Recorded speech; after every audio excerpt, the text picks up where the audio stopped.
lapse that happened. Ms. Paula Msuta was taking us through the best practices in trademark licensing. She had started on the different ways of licensing, franchising, co-branding, brand extension, and then merchandising. So she was on the part of what you do when you're preparing for the license and the different due diligences you have to do on the status of the trademark, the evaluation, the knowledge of the licensee, but I'll just call her on to continue with our presentation. Okay, thank you, Tony, and apologies about that. So I'll just continue from where I had stopped.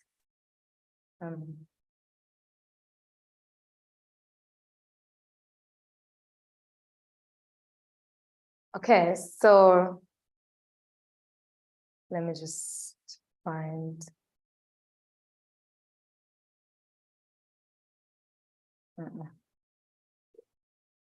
Yeah, just go back. No. There. Now you can go to the next one. Okay, so I had concluded on the due diligence that happens prior to drafting of the trademark licensing contract. So in best practices, of course, we have to look at the key features that happen in trademark licensing contracts. Now, while we may, most contracts, of course, will have more or less the same features, when it comes to the licensing, trademark licensing contracts, there are specific clauses and terms and conditions that have to appear in that contract. For example, when we look at the license grant, you're looking at who the parties are, and I'm going to go into some of them in detail. You're looking at the details of the trademark, and then we have the commercial and financial considerations. For example, what are the royalties? Is there a condition on minimum sales? And is there a condition on the channels of distribution? Then, of course, we have the representations and warranties, then the maintenance of the contract and the trademark. In terms of quality control, is there a condition on quality control? Who is responsible for trademark protection? What rights does the licensor have to come and audit? Because we're talking, it depends on if you have like royalties that you pay monthly or royalties based on sales. So you're looking at what are the licenses, audit rights. Then we have, of course, the general provisions that appear in most contracts. For example, the confidentiality, the governing law, the termination, dispute resolution, and assignment. So I'll just go briefly to the parties and why this is very important when it comes to trademark licensing contracts. Okay, so when you're preparing, your trademark licensing, you've done the due diligence and everything, but when it comes to the parties, it's very important to know and be sure that the person or the company under whose name the trademark is registered is the one granting you the license. And this is very important because there are instances where a company is registered for a trademark and they change their name. Okay. Now, under the trademark laws, we have the law that requires you to actually register a change of name. If your company changes a name, you have to register the change of name. Otherwise, you will not have any quorum or locus before the registrar, because the registrar of trademarks will not recognize you if you don't register your company name. So a lot of the times companies will go and change the names, but then they will not take the steps to register the change of name. And these are things that can come out when you're doing a due diligence. And you know that, okay, you've not taken the steps of actually changing your name with the trademark registrar, so you need to take the necessary steps. And then it's also important to identify the parties. Are they authorized to act? Are they authorized to grant, the right to use that trademark? And then, of course, we have the details of the trademark. This is very important because in the trademark licensing agreement, you have to indicate, one, if it's a registered trademark, you have to indicate the trademark number, the registration number. What is the registration number? What are the details of the registered owner? What is the description of this trademark? And most times it's important, if it is a trademark that is a logo or a design, it's important to actually put a representation of what that logo looks like. If it's a device and it has no words or anything attached to it, it's also very important to indicate the correct class of goods.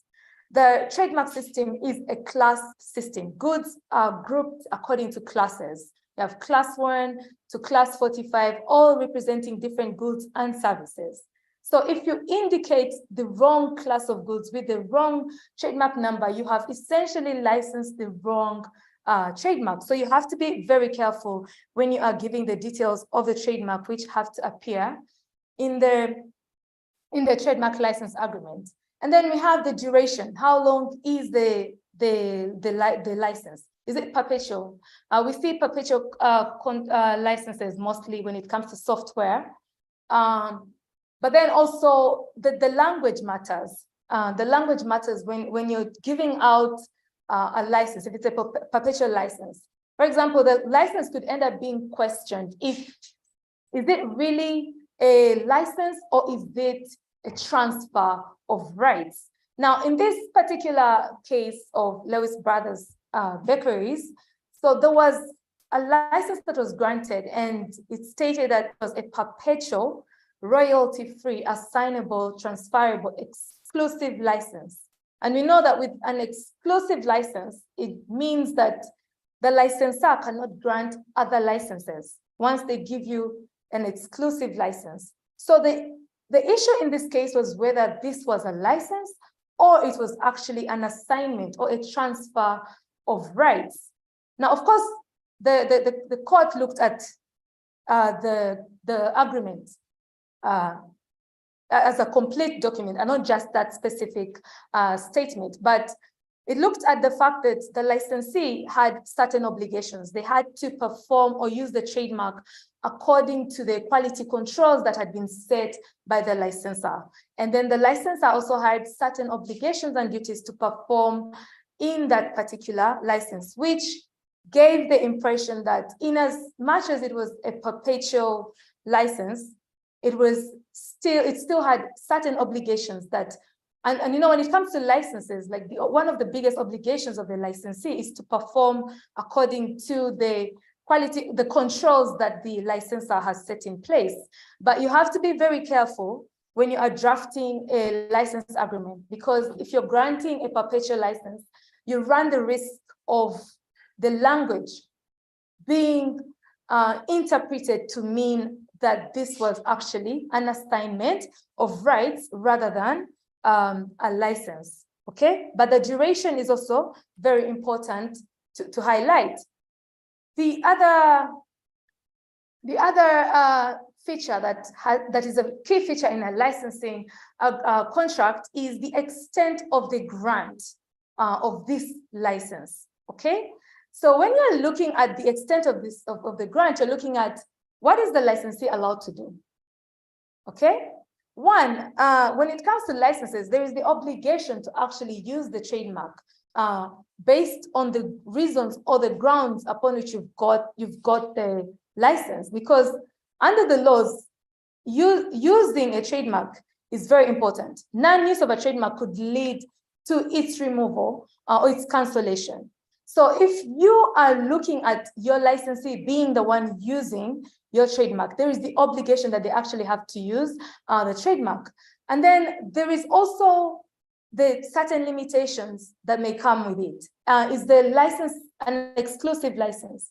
Is it a sole license? Is it a non-exclusive license? It's one of the common mistakes is to forget to actually indicate what type of license this is, or to forget or ignore the implications of these different types of licenses. Because if it's an exclusive license, it means the licensor cannot give out other licenses for that same purpose.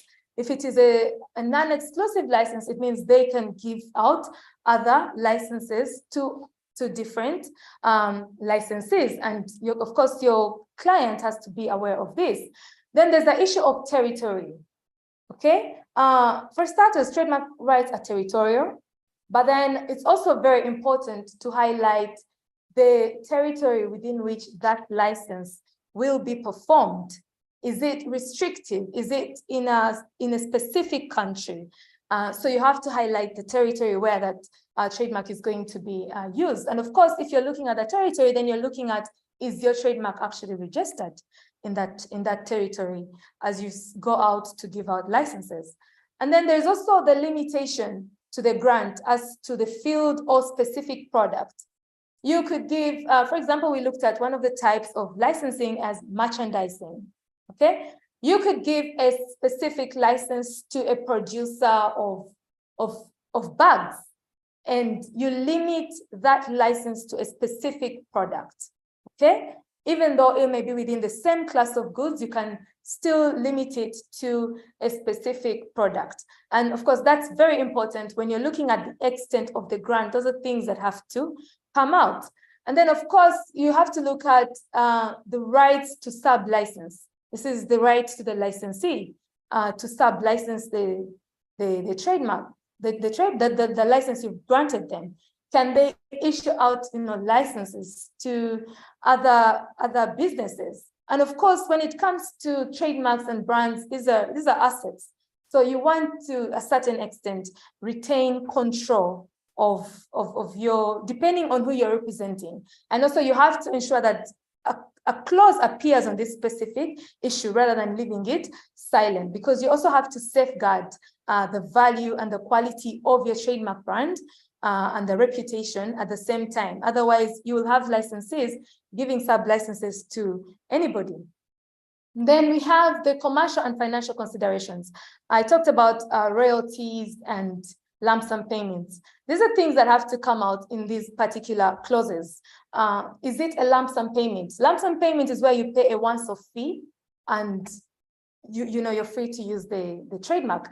So is we have the royalties, where you can pay an upfront fee, and then also you pay royalties based on sales or as agreeable. Okay, so also this has to come out.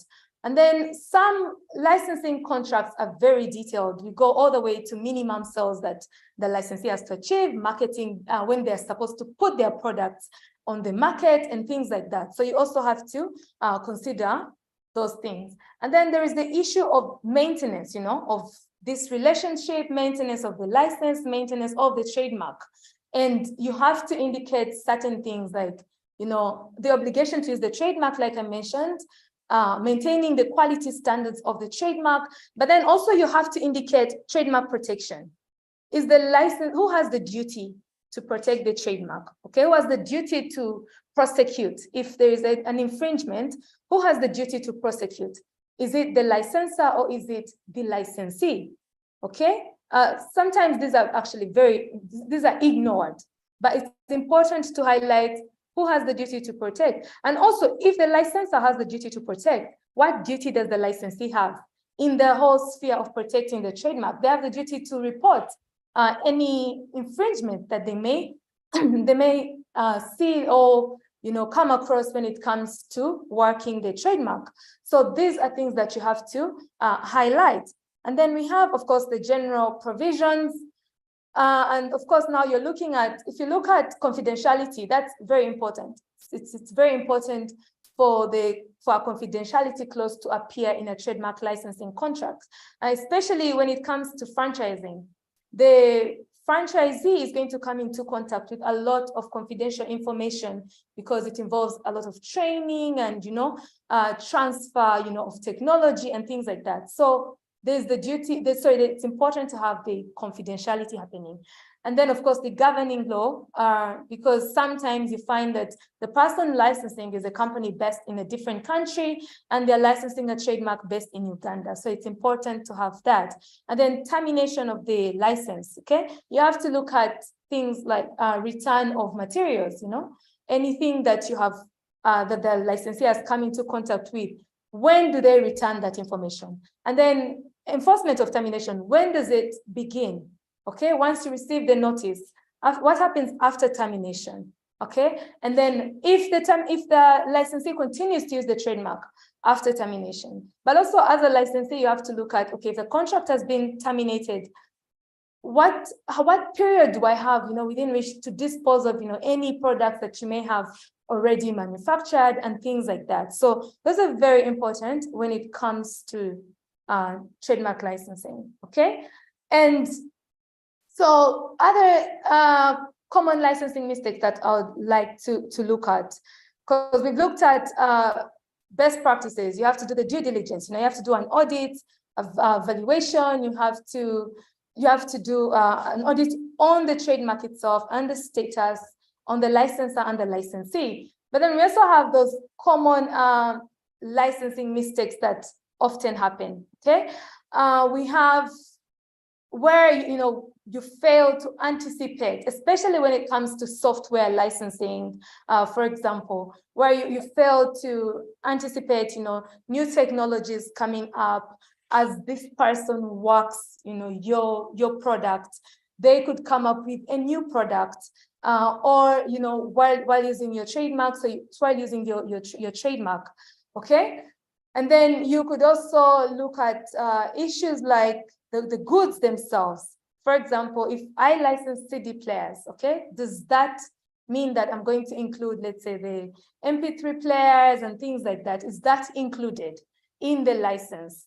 So you also have to be very, especially if it is a license that is restricted to a particular product or a field, it's important to give all the information that is required about that particular product to avoid situations where a person will use the trademark, the brand or your brand in one product and also use it in a related or close to similar product, even though it doesn't fall under the license.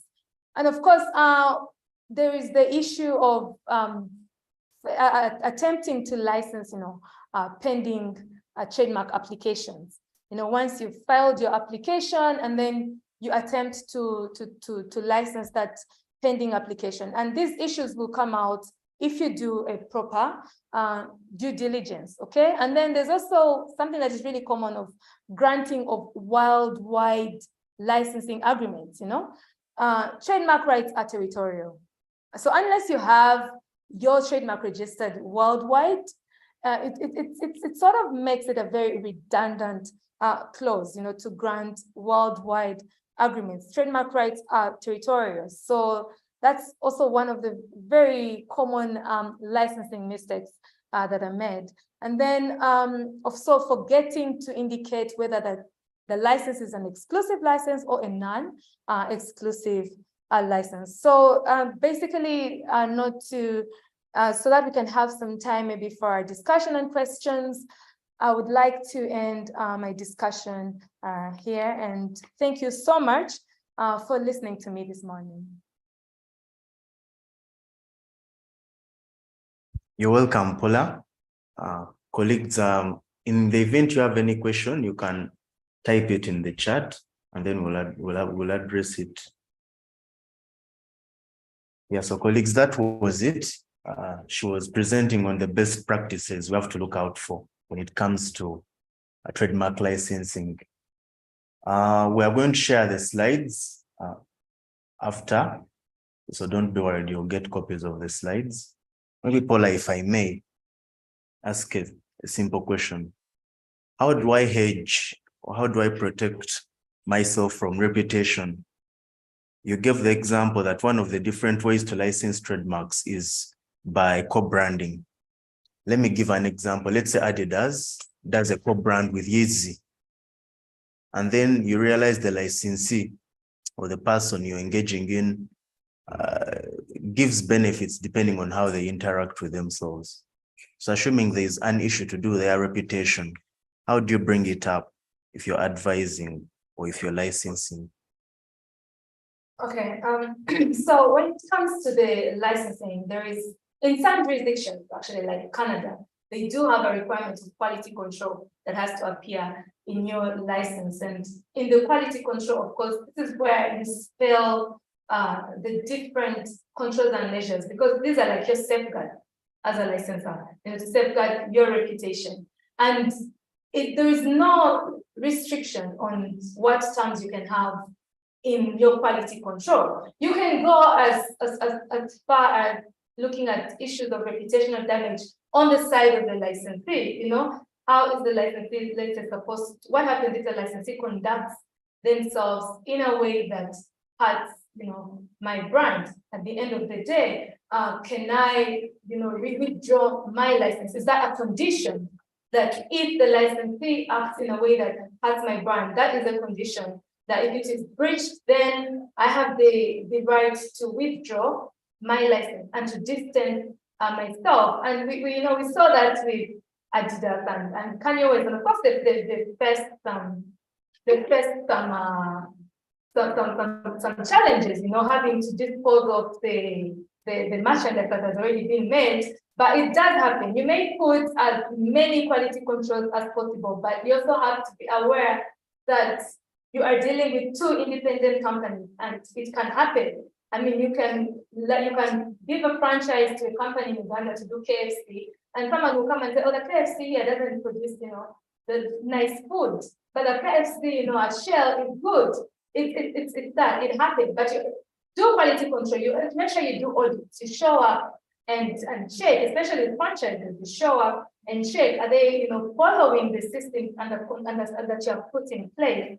And if they're not following them, you can always withdraw your license. We've seen it done with the hotel chains. They withdraw their licenses if the hotel receives too many bad reviews. So you can put controls in place, and you can also opt to always periodically review how the business is performing. Thank you so much, Paula, for that. We have Bushra now Namwaya asking a question. Paula, you mentioned that there's a difference between granting a license and just mere rights at contracting. Can you elaborate on the difference between the granting of a license and just mere rights at contracting, or even assignments, if you can go? Okay, so basically what I mentioned about that is we have the standard contracts, you know, provisions that appear in all standard agreements. We have, you know, who are the parties? What is the consideration, termination? But when it comes to trademark licensing, you have to dig deeper. You know, you can't just do a standard contract. You have to dig deeper. When it's just the parties, you have to understand, are they the parties who are the registered owners of the trademark? If the trademark is registered under an individual, then you have to consider those things. If it is the grant of the license, which is what we call like a license grant, you have to look at what is involved in that grant. What is the duration? What can you do as a licensee, and what can you do? And even when it comes to termination, you won't just write, oh, so any party can terminate it in 3 months notice. When it comes to licensing of trademarks, you have to also keep in mind that termination comes with a lot of issues. Someone may have already produced merchandise and you are terminating. So all the things have to be considered when you're doing. You can't just put each party may terminate, you know, giving notice of 3 months. You have to look at once you've terminated, you have to return whatever confidential information you have obtained. 2, when does termination take effect? Okay. Once, if I say I've given you notice today, 3 months from now, can I just come and say, okay, no more selling of the product? How do I make up for that financial loss if it is the licensor, for example, was terminated for no reason? So unlike just the general contract that we have, you know, where you can use the same template and do this, with trademark licensing, you have to be very, very specific with each clause that you indicate, and also designing according to, of course, the different trademark requirements. Thank you. Okay, thanks for that, Paula. Colleagues, in the event you have any question, still don't hesitate to post the same. We are going to have a general plenary at the end of all the sessions. So we are right on track as far as time is concerned. We still have things on the menu We are going to take you through again when it comes to new brand protection measures. Brian Kajubi will be making that presentation. We'll be having IP protection, when it comes to it international, how are we supposed to think? That will be done by Dr. Anthony Sike Kakoza. And then we'll look at analyzing legal considerations in artificial intelligence and IP protection. That one will be Mr. or currently His Worship Faizo Mlaira Umar. Then we'll have the general plenary. But colleagues, feel free to either raise up your hand or post any questions if you have any. So I don't know, Brian or Dr. who is.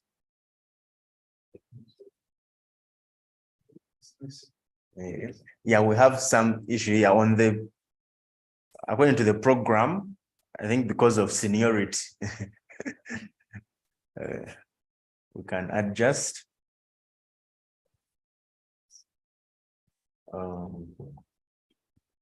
So colleagues, it's an honor before us. The next presentation is going to concern IP protection, thinking internationally. It's going to be by Dr. Sike Anthony Kakoza. Well, he has a mouthful and one of the best CVs when it comes to intellectual property in Uganda and worldwide. Currently, this is a program that was organized by the IP cluster and is our current convener or head of that cluster, intellectual property. But he's also the co-chair of the Whipple Hat Oak Expert Group on Traditional Knowledge and Traditional Culture Expressions. Then when it comes to practice, he's currently a partner at the law firm Biencha Chika and Company Advocates, where he takes over the intellectual property department. He has done a lot of consultancy or works when it comes to URSB, Whipple, Aripo, name it, he has done it. But then he also has a very impressive academic background. Most of you have been or have had the privilege of being lectured by him. He lectures at Makerere University School of Law and then Uganda Christian University School of Law. And then he's also a visiting professor when it comes to other universities abroad. But his academic background also, he has a Bachelor's of Laws from Makerere University. He has a Master's in Laws from the University of Warwick, is that it? Then his doctorate is from the University of Illinois. So with that, it is no wonder that when it came to 2021, he was branded the godfather of IP law in Uganda. So there is no one better placed to discuss this topic. And Doctor, the floor is yours. We are going to be sharing the screen, the presentation. Thank you very much, Sonny, for that kind introduction. And good morning to all our listeners. Thank you all for tuning in. I can see we have quite a large audience. I will start, of course, by appreciating the intellectual property cluster of the Uganda Law Society that always works as a team in coming together with these topics and volunteer presenters who pick up on the current nudges and emerging trends in intellectual property that we want to share with our fellow practitioners. So that is very much appreciated and never taken for granted. I thought that it would also be important for us to share with our colleagues in practice thoughts on what you need to do if you want to protect your intellectual property outside of Uganda. Of course, we get working clients who say, I want to register a trademark, or I want to register a copyright or a patent, and my market base is Uganda, I'm not interested in outside of Uganda. But then what if you also get that working client who says, I have an expansive market base, or I intend or plan to go into other countries, And can I have my intellectual property also protected in those other jurisdictions? Or I plan to enter into franchises. We just heard from my colleague Paula on trademark licensing, and there's always issues of cross-border trademark licensing. So that's what I want to speak into, thinking internationally about the corporate side of registration of intellectual properties. So my content layout is about, first of all, appreciating what we mean by intellectual property protection. And then I'll go into the breakout of the different types of intellectual property rights that should be given cost consideration at the international sphere. On understanding intellectual property, it's important to draw the line between intellectual property and intellectual property rights. For intellectual property is that mindset, the creativity of the mind, whatever your mind pulls you into coming up with, that becomes an intangible asset, that you created something or you invented something, and then you label it basing on where you feel that it's going to be of some effect.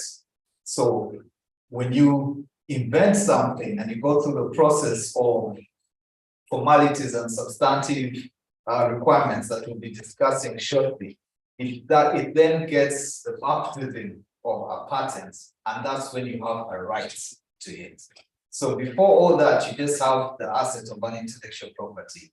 But when you want to have it protected and you go through the different requirements that our National IP Office gives you, is when you then call it a patent, or if it falls within a different bracket of requirements, then you call it an utility model, or you would call it an industrial design if you're just looking at the aesthetic appeal, or technovations if you're looking at something that falls, an invention that falls within a specific field. Or semiconductor chips, they do not have intellectual property rights appreciation within Uganda, legal right, but at least they are given that recognition in the US setting. You have trade secrets that do not need any formalities, but as long as you know that you have something that has a commercial value and you've gone through reasonable efforts to keep it secret, and it's what brings you the profits, then you would have a trade secret at hand. And with trademarks, you're looking at whatever marks, words, symbols, or even now we're going outside the traditional understanding of trademarks to colors and smells and shapes that are connected to a source, that are identifier and have a distinguishing element, so distinctive element, then you would get your trademark protection in that. And of course, with geographical indications, if there's something that has a unique characteristic associated with the place of origin, you do get geographic indication protection, and we have legislation to that effect in Uganda. With plant varieties, we're looking at a unique breed of plants that satisfies distinctiveness, uniformity, and stability over a given period of years. That gets plant variety protection. Our 2014 Act stipulates that. And of course, last but not least is the copyright and associated rights, those that are auxiliary to copyright, which are known as neighboring rights. That also doesn't require any formalities, but as long as you have some kind of expression and it's into a fixed form, then you do get copyright protection. So whatever you create, whatever you innovate or invent, that is your intellectual property, and then falls within those specific kinds of requirements, gets the rights that I have just described. And the rights come with a form of protection. So I would specifically look at patents, utility models, and industrial designs, and then after that, look at trademarks and copyrights, because not only are these the traditional form of intellectual property as we know them within the Ugandan setting and in many parts of the world, but to the extent they are the ones that we can now say can be given international protection outside of Uganda. Starting with patents and industrial design and utility models, these fall under the bracket of industrial properties. And with getting a patent registered or being granted a patent certificate, it all starts with our domestic legislation, which is the Industrial Property Act of 2014. Specifically, Section 21, subsection 1, talks about an application for a patent before the registrar being Uganda Registration Services Bureau, for a local application. So you say, I have my invention, I want to get patent protection. You go through the steps that Section 21 stipulates, and then the law allows you to look backwards at specific sections within that act on whether you satisfy novelty, whether you satisfy an inventive step, which in some jurisdictions looked as a non-obviousness, and also whether you satisfy what they call industrial applicability. So then, after going through examination and the like, the registrar responds to your application by virtue of Section 28 with a notification that you conformed to the form. In this sense, that you're filled in all the necessary forms that you're supposed to fill in, but not necessarily if you satisfy the 3 requirements that I've mentioned. Those come within the specification of Section 31, where you get another notification that you do conform to the substance of the application. So the first notification is that yes, you conform to the form. The other is to the substance. And with conforming to substance would mean that yes, you tick off on novelty, you tick off on inventive step, and you also tick off on industrial applicability. But this does not come from our national IP office. It comes from the Africa Regional Intellectual Property Organization Office, ARIPO, which is based in Zimbabwe. So the normal process would be that your application is first considered at URSB, then they forward it to ARIPO, and ARIPO looks at the substantiveness of your application. The patent examiners there give a more robust investigation of your application as to whether it is satisfied patentability, whether or not you want to have your patent registered or granted only within the Ugandan jurisdiction. However, if you're going beyond the Ugandan jurisdiction and you're saying that I want to have my patent recognized or protected in other countries, you can't just pick any other country out of the blue. You would have to mention the specific states, which are called designated states, where you want to have your patent protected. And the flow of all this application would be through what they call the Patent Cooperation Treaty. Now, in covering the Patent Cooperation Treaty, our domestic legislation, which is the Industrial Property Act of 2014, specifies under Section 34, subsection 1, that you would still have to proceed to the national office, fill in the right documents, and present a copy of your invention, filling in the abstract, talking about the claims, and all those basic details that are given in your application. They retain a copy. You have to actually supply 3 copies. So one stays in the local office here at Uganda Registration Services Bureau. Then the second copy is sent to the International Bureau, which is the International Bureau of the World Intellectual Property Organization, WIPO. And then a third copy is sent through WIPO to the International Search Authority, which is now going to do an international search for novelty and inventive step. So under Article 3 of the Patent Cooperation Treaty, of which Uganda is a signatory, it's contracting states that you would have to mention as designated states. What this means is that if I say I want to have my patent recognized or granted in Spain, in Brazil, in the United States of America, or pick any other state you want, those have to also be contracting states of the Patent Cooperation Treaty, the PCT. If they're not, then you would have to go the longer, more expensive route of directly going to those countries and applying there yourself. What the PCT helps out through the local Industrial Property Act is that you're now applying through our national office, filling in the right documentation to show that these are the contracting states or the designated states that I want my patent given protection in, and they forward your application to those respective countries. So the PCT application then eventually would be granted or refused in any of those designated states. Because when they receive a copy, then they would have to verify within their local legislations whether your application suffices, whether it's one that would be recognized within their local jurisdiction or not. So the whole process should take minimum 2 years, roughly 3 years or 2.5 years. In the first process would be in the 0 months, you're filing it as a local application, as you can see from the slides. Then within 12 months, not more than 12 months, the Patent Cooperation Treaty application has to be filed, which means you have to work with the local office here, URSB, to forward it through to WIPO under the PCT application process that I've mentioned. By the 16th month, international search report has to come out that they have done a preliminary investigation of a novelty. Then a publication is made, an international publication of your patent application by the 18th month.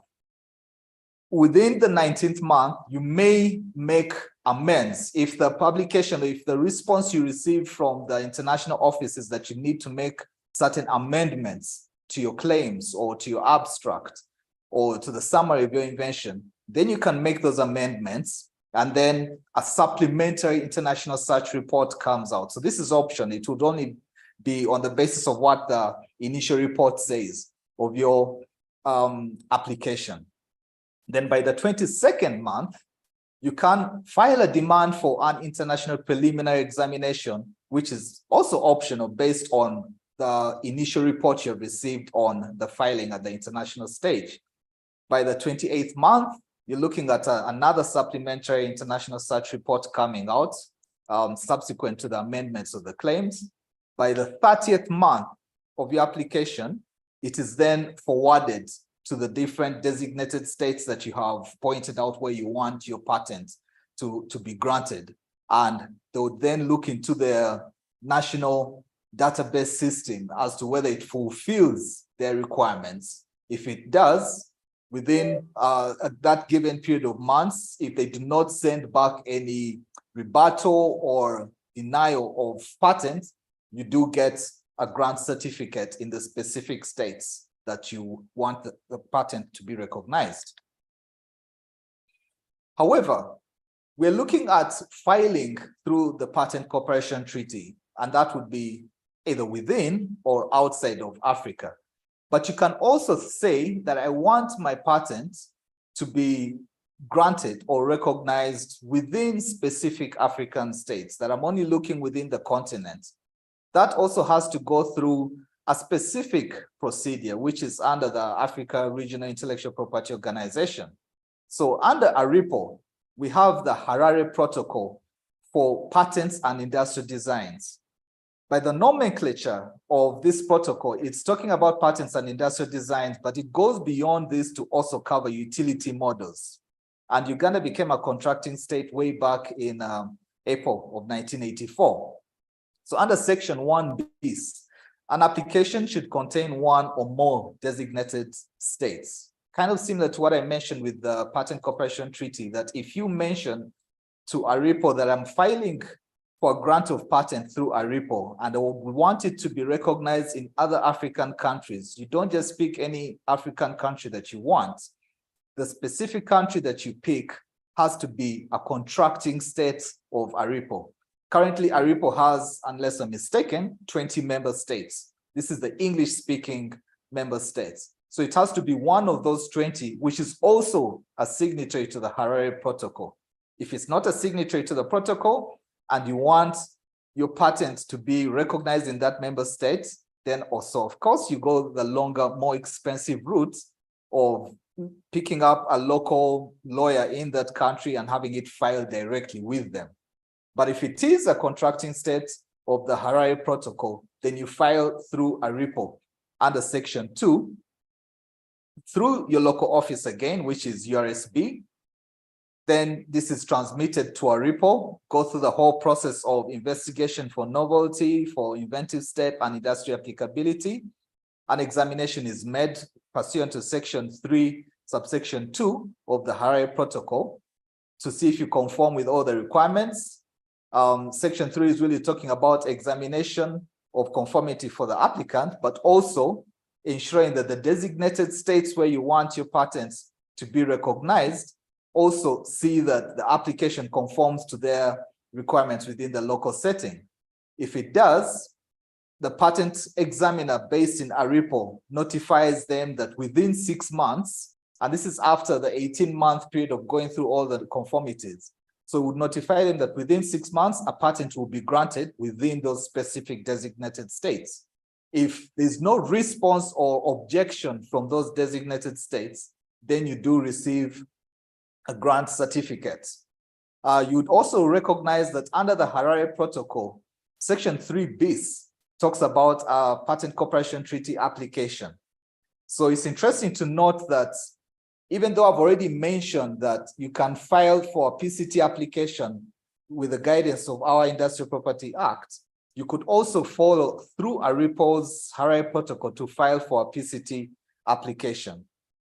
Furthermore, under Section 3 of the Harare Protocol, you'd notice that you can also have a protection of utility models, which are basically what we know as petty patents, because they just have the requirement of novelty or newness and industrial applicability. You don't have to have inventive step or non-obviousness as a requirement for utility models, but they follow through the same process under the Harare Protocol for international filing.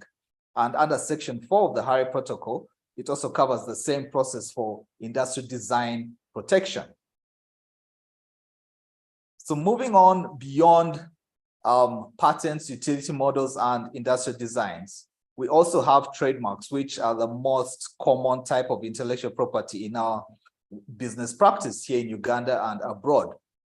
If you want to have a trademark filed outside of Uganda, you'd start of all, well, I think it's only, you would think locally within the African setting. We haven't yet gotten to a point of international filing outside of Africa, and I'll also touch a little bit on that. But what we have for the African setting is, excuse me, also under the ARIPO setup.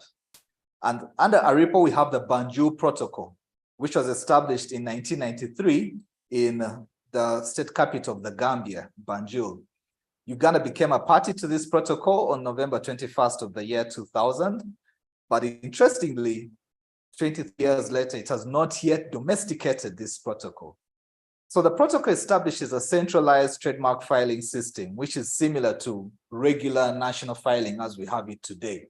And you have to also go through the designated states that if you want your trademark within Uganda and you have a business partner in another ARIPO member state, which is also a contracting state of the Banjul Protocol, and you're discussing issues of trademark licensing or a franchise, you want to spread your franchise outside of Uganda to that country, you may decide to file your trademark through the Banjul Protocol. So as I mentioned, Uganda has not yet domesticated it. It's only Botswana and Zimbabwe that have domesticated it. So this creates some pins and needles for practitioners on how to deal with the technicalities of this matter. Because even though we can still file through ARIPO as a Ugandan country for our trademarks to be protected in other countries, we can't fully benefit from Banjul because we have not yet domesticated it as a country. But nonetheless, Section 2 provides that you'd file electronically to ARIPO. They no longer have paper filing requirements, just like URSB no longer has paper filing. Or you can file at URSB, but you mention that you'd want your trademark to be forwarded to ARIPO, and then you follow through the specific requirements that the law provides to that effect under the Banjul Protocol and our Trademarks Act. After filing, you have a formal examination, which is indicated in Section 5 of the Banjul Protocol. And if you're compliant, the designated states which you have pointed out that you want your trademark registered are also notified that there's an applicant who wants to have his trademark registered in such and such countries. So it is those designated states under Section 6 of the protocol that get back to you through ARIPO to notify you as to whether you've fulfilled their local requirements. Under Section 6 bis, the application for registration is then published in the ARIPO Max Journal if there hasn't been any opposition after the 60 days. Then you follow the process of payment of the fees and you get your mark registered in those specific countries. Moving on then from trademarks, we have international protection for copyright. Now, as you probably know, interestingly, with copyright, there's no formality. You don't need any formal process to get copyright. As I mentioned earlier, all that you need is to have placed your creativity into a material form or a fixed form. However, enforcement always comes up. I have a book, I've written it in Uganda. My book has been sold internationally or even in other countries across the border. I would have to pursue the infringer in those respective countries for enforcement of my rights if those rights are infringed across the border. And in doing so, I have to follow the specific legal requirements across the border as stipulated. Now, what helps for us as a country is to first look at whatever international instruments that we have that touch on protection of copyright outside of Uganda and how they help a Ugandan person.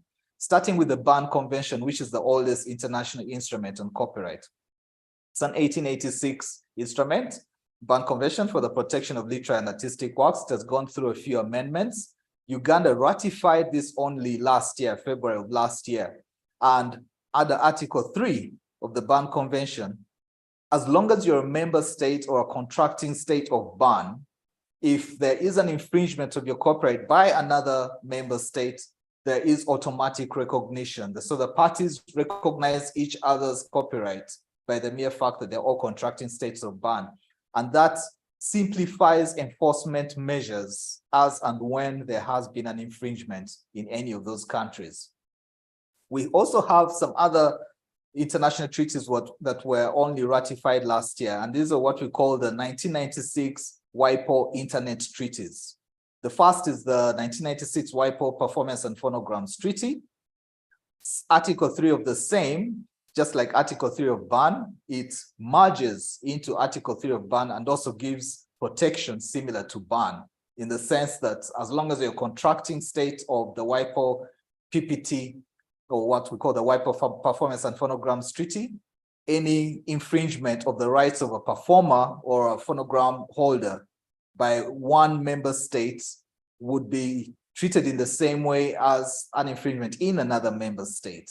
The same applies to Article 3 of the WIPO Copyright Treaty, which covers the digital environment. Now so much of the streaming industry is all over us. So whenever we talk about copyright usage in the digital environment, so this captures issues of streaming and things of that nature. So as long as the 2 or 3 or more contracting states of the WIPO Copyright Treaty, then international protection is simplified because of the harmony in their legislations. Closer to home, again through ARIPO, we have the Kampala Protocol, which was signed in August of 2021, I believe, Uganda being one of the signatories because it was hosted here. ARIPO was hosted here in Kampala, so that's why they call it the ARIPO Kampala Protocol on voluntary registration of copyright and related rights. Under Article 4, if you want to register your copyright, remember that copyright does not need formalities, but if you want to go the extra mile of having it registered, then it can either be done at the local office here at URSB and then forwarded to ARIPO, or you can directly register your copyright with ARIPO, and you mention the designated states of the Kampala Protocol where you would want your copyrights to be protected. However, what we have to realize with the Kampala Protocol, it has not yet been enforced because the regulations that go with the protocol are not yet in place. They're still being finalized. So it's not yet a working document. So beyond patents, trademarks, copyrights, we have to think about what are our eyes on the future? What other international agreements should we think of to further strengthen international protection of intellectual property outside of Uganda, and whether they're viable, if at all? These would be the Madrid system, the Lisbon system, and the Hague system. With the Madrid system, it concerns international registration of marks or trademarks, and it came out in 1891. It gives international protection for any contracting state of the Madrid agreements, just like the process I've taken you through with the PCT, the Patent Cooperation Treaty. With the Lisbon system, this looks at geographical indications. As you're probably aware, we have the Geographical Indications Act of 2014. And so far, we have had one geographical indication protection given, which is for the Ugandan coffee. Many others are in the process of being given. But if you want to have our Ugandan coffee or other GI products protected outside of Uganda, we would have to go through the Geneva Act of the Lisbon Agreement on appellations of origin and geographical indications, which is known as the Lisbon system. So it also gives a robust one filing system for your GI protection outside or in any designated states that you have outlined. But Uganda has also not yet ratified, if at all, if it will ever do, the Lisbon system. And last, of course, but not least, is the Hague system for the international registration of industrial designs. So beyond looking at the process I explained with ARIPO, or the Harare Protocol for International Protection of Industrial Designs, if I would want to register my industrial design outside of the 20 member states of ARIPO, for instance, I would rely on the Hague system, because since we have a domestic legislation in place, all that Uganda would have to do is would ratify and domesticate the Hague system, which provides for filing of a single international application through WIPO that enables it to acquire, maintain, and manage design rights in specific designated contracting states. And that is my conclusion for the international protection measures of intellectual property. Thank you very much. Wow, thank you, Doctor, for the presentation. Again, colleagues, if there are any questions, you can post them in the chat, or you can raise up your hand and you give an audience to ask. Doctor, you've been right on time with your presentation, and you've taken us through the international protection and even the future that we might possibly look at. I just have a few questions maybe that you can address. What could be the reason for the delayed ratification, domestication of some of the key instruments that can ease international protection of our intellectual property rights in Uganda? What is it that we are doing slowly or not doing faster? Thank you, Tony, for that question. A tough one as well, because USB would probably also help in answering it. But first of all, we have to recognize that intellectual property is territorial in nature. So every single country is understandably selfish in its measures of intellectual property protection, even going by the precedents we see from the US itself. So we all start from our backyard. That's how we're doing things within our own local setting. What legislations do we have in place? Because it's the strength and effectiveness of our local or domestic IP systems that would attract investors or international traders to come to the country if they see that, okay, there are similarities in our systems with what they have out there, or they would understand that if things don't go the way of if there are infringements in their rights, the way those infringements would be held at home here are kind of similar to the way things are done out there. So we start with the local setup before we can think of going out there. It's not just Uganda, but many African countries have been very slow in addressing the Madrid system. The Madrid system of protection has been in many ways said to be more skewed towards interests of the developed world. So I wouldn't be surprised if many LDCs, including Uganda, take a long time to ratify Madrid specifically. For the Lisbon system, which covers geographical indications, as well as the Hague system on industrial designs, it goes back to the explanation I've given at the start, that we tend to feel that, okay, if things are really going well for us, that we are comfortable with the Harare Protocol, for instance, or we are comfortable with the domestic legislation, then we don't really have to rush to get international, to go into ratifying international instruments. So a perfect example is our Copyright and Neighboring Rights Act of 2006. It's the oldest of our new legislations, if I would put it that way, that after Uganda became a founding member of the World Trade Organization and then therefore became obligated under the TRIPS agreement, we then started taking baby steps and probably some marathons into addressing our legislation. So the first to change was the Copyright and Neighboring Rights Act. And it captured, I would say, probably 80% of what we have in the Berne Convention and what we probably have in the WIPO Internet Treaties, that there was no need to then ratify these. And that's why it's only last year that we went ahead and ratified them. Yeah. Thanks for that. We have two questions from Caroline Chindu. I think they are addressed to you, Dr. I think it's a part of your presentation in Kampala that mentioned that not yet concluded. So she's asking, so if the Kampala protocol is not yet properly concluded, what happens to the copyrights that have been registered at URS? Yes, okay. But she has another one similar, and it's more what happens to the copyrights registered in URSB. Thanks about that. Caroline Chintu is asking, what have, so if the Kampala protocol is not yet properly concluded, what happens to the copyrights that have been registered at URSB? Okay, so with the Kampala protocol, it's kind of similar to what I explained with the other protocols, the Banjul protocol, or even Madrid system, Lisbon system, and all those others. They serve an advantage that you have a one direct route. Say you have the Entebbe Expressway as your direct route to the Entebbe airport, and it's convenient because it's a straight route, hardly any traffic or free-flowing traffic.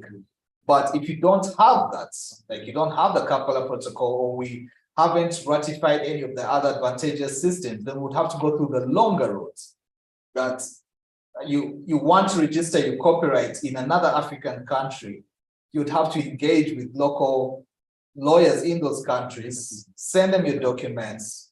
Worst case scenario, have to travel to that country and register in that country. So it becomes more expensive, it's lengthier.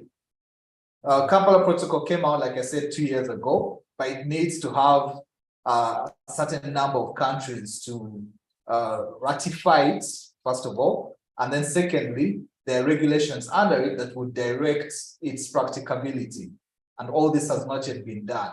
So in the absence of all that, it doesn't mean you do not have copyright, because you don't need formality to get copyright, but you'd have to go through a longer route if you want to have your copyright registered in specific countries. There's a question from Ambassador Dr. Mamtaz Kazam, says that our Rolex is the delicious chapatis with various filings, yet Rolex is the most famous watch in Europe. I have met members of the Rolex watches family, and do you advise that they should co-brand our chapatis? Very interesting and funny question. Now, these fall in different classifications. And if you heard from my colleague Paula's presentation earlier, trademark filing goes into classifications, what we call the NIS classifications. The classifications help in a business sense that you wouldn't worry that if two different group goods or services fall in classes which are miles apart. One is a watch, delicate product that is a brand of its own, and another is food, chapati, local chapati. There wouldn't be any confusion whatsoever, because the goods are totally different and they fall in different classes. So there's no way, I mean, I followed up on all the social media buzz about this, but there's no way that there would be a likelihood of confusion to say that the brand owned by Rolex, which I think Swiss, is the same, or would be confused by people buying Rolex chapatis, and therefore diluting their mark or causing a confusion in the industry. No, that can't apply at all. And to take her parody further, I don't even see the Rolex watch owners getting into a co-branding arrangement with the Rolex food people. I mean, that would be the surprise of the day. Wow. Question Thanks for that. from Caroline. Or is that the same one that you'd asked? Okay, I think we've dealt with that now. Thank you, Doctor. If there are any other questions, you can still post in the chat and then they will be resolved. Yeah, so thanks, Doctor, for that presentation. Well, our next topic, we are going to be looking at brands. So when it comes to new brands, how do you protect them? Yeah, so we have Mr. Brian Kajubi, who's going to be taking us through that topic. Brian Kajubi is an advocate practicing at Max Advocates and is part of the intellectual property and litigation teams. And because of that, he has been able to represent clients when it comes to matters of intellectual property, local and internationally. Also, just like our previous speaker, Brian also lectures intellectual property at Uganda Christian University School of Law. He's part of the ULS IP cluster and also part of the East African Law Society Intellectual Property Committee. So he's going to be taking us through the topic of what happens when you're seeking the new brand protection measures. Thank you, Brian. The floor is yours. Thank you so much, Tony.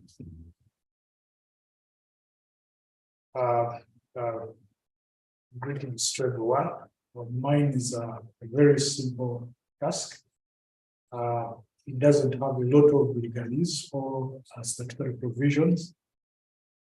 And I'll dwell so much on the brand promotion and protection.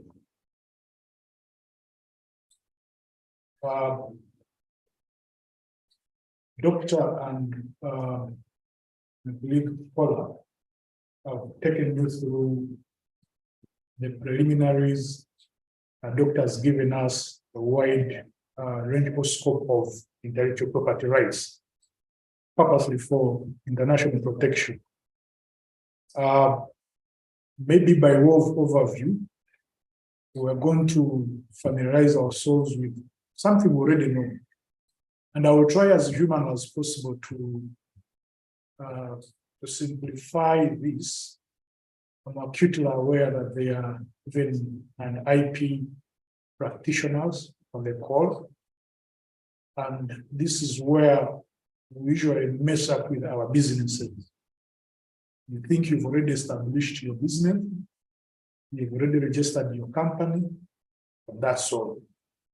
But interestingly, your goods may be notorious in the market, but you find that the law will treat your goods, or what Doctor talked about, your rights in your brand or in your logo different.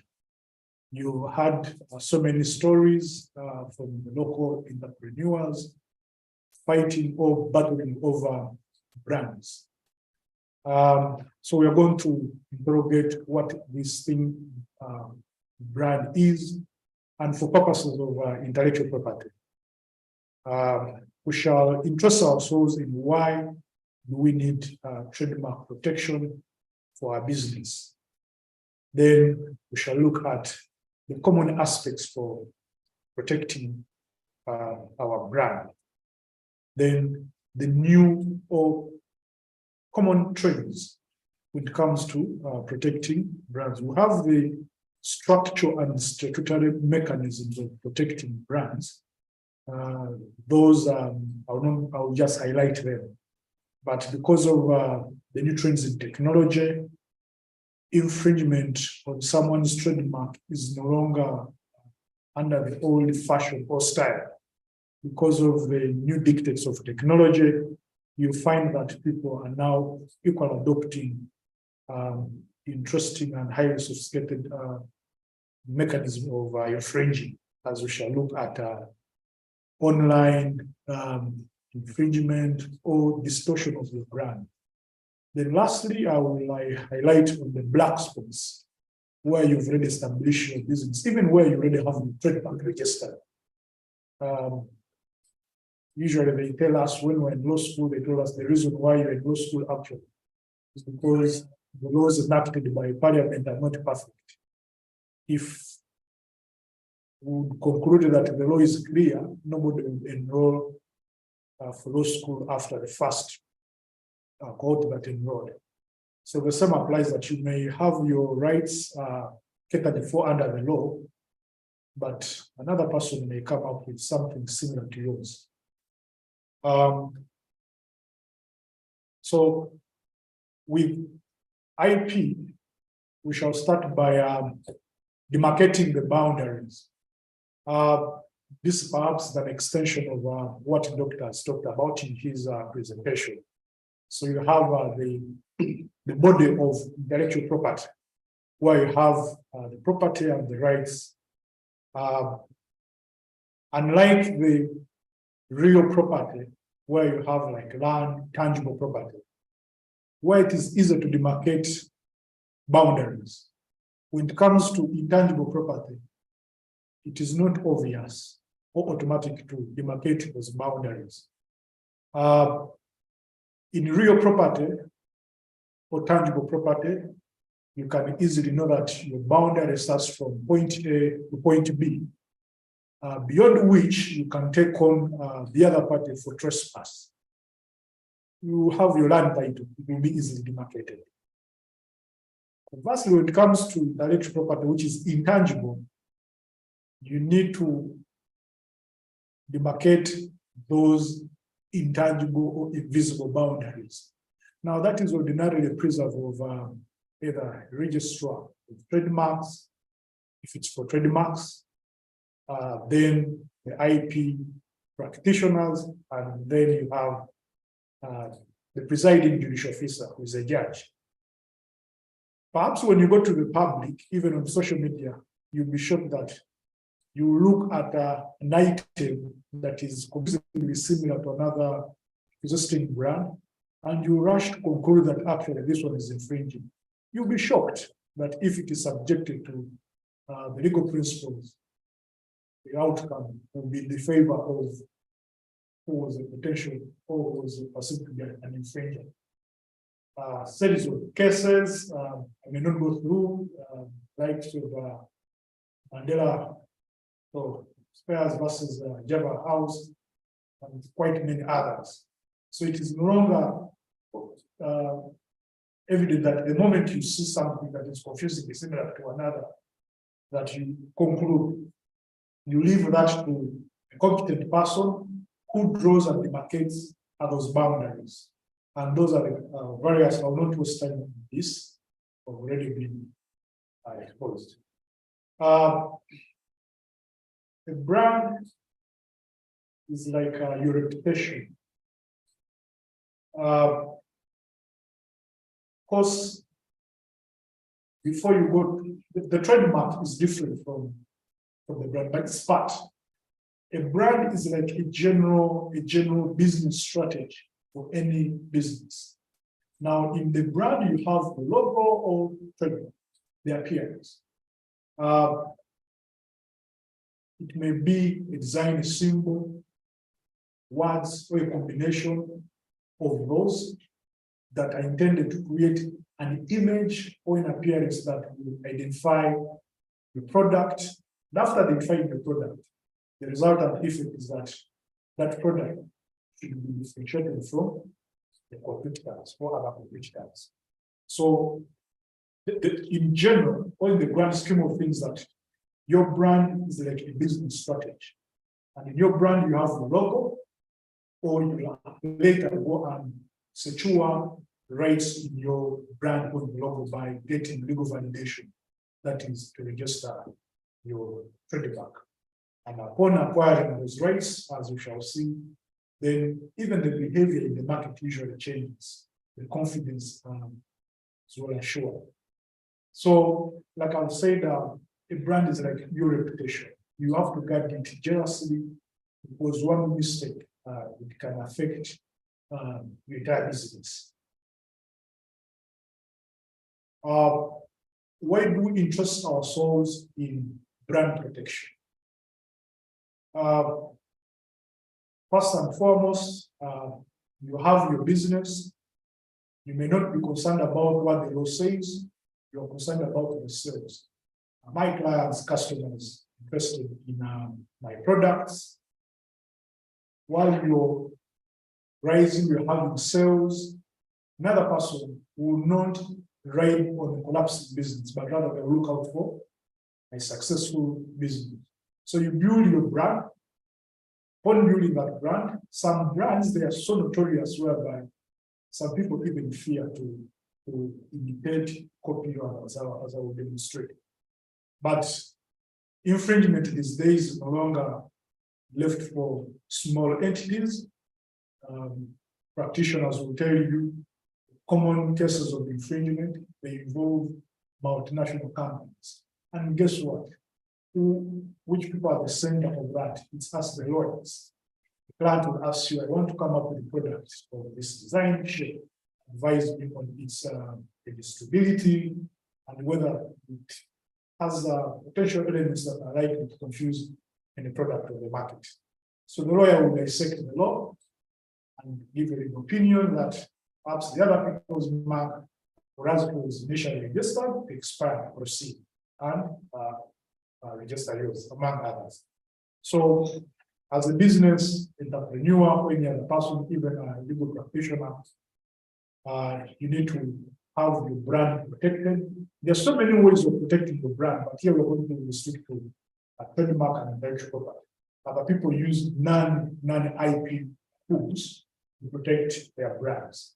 Here we shall restrict ourselves to the trademark, provide you with the business value when it comes to mergers and acquisitions or selling off your business. The business will be valued depending on the assets and liabilities. Then you have clauses negotiating on your intellectual property. Now, the brand, you may find that when they want to sell probably Nike, find that the value of that logo or the brand would be quite different from the assets and the entity that owns Nike as a logo. Then it plays a role of sending a message to the customers whereby they can easily identify, associate with your goods and separate or distinguish them from goods of other people. But also, when you protect your brand, it simplifies the role of customers when they are buying and purchasing the products. They're making decisions, they will go, there are people who are driven by brands. You increase the prices, the person will tell you, I'll go for Louis Vuitton, I'll go for Hugo Boss, and if the product is 5M. So why it explains why people who are faking products, faking, infringing, they want to go for those brands because they people make their decisions based on the brands. Then the other is it implies quality. The person will tell you, I cannot go to any shop, I'll go to this particular boutique, I'll go to this particular clothing entity because of the quality. Of course, at times, the quality markets the brand, then vice versa. So you have some products, the brand will market the goods, then times vice versa. People will frequent your goods in the market because of the quality. Then you associate the quality with the brand. Then the same brand is useful to protect it because it builds trust and creates emotional connection with your clients. I don't need to labor with that. Then lastly, strengthens employee engagements in different markets. As an entrepreneur, the beginning point, I think, is to know your rights. Know your rights in your brand, of course, pursue registration. So these are the orthodox methods of brand protection. Make your search, go confirm whether that mark is not registered, register. Upon registering, use it because there are legal consequences for that use. Then every time, find out the value of your brand. How you protect those rights, the statutory methods or mechanisms are provided for. You engage in a registry, wherever someone is threatening probably to register something similar to yours, they advertise, then you put in opposition applications. Then you may pursue the normal court procedure in litigation. Then there are criminal sanctions as well. So those are provided for under the law. Now, where it starts from, I usually like to emphasize this. We lose it when we don't know the stakeholders in the industry. And in particular, here we'll talk about the trademarks. So you're an entrepreneur, you get excited with your brand, and you hit the market. But you must be aware of several stakeholders in the IP industry, or for purposes of today's engagement, the trademarks. So you have the brand owner, or the creator, or the manufacturer. And that person is so much obsessed with money. Even when you're advising him or her about trademark protection, you must give a business-oriented solution. Probably we shall appreciate this more when we are looking at potential infringement. So the reason why an IP attorney is involved is because of the first person, the brand owner.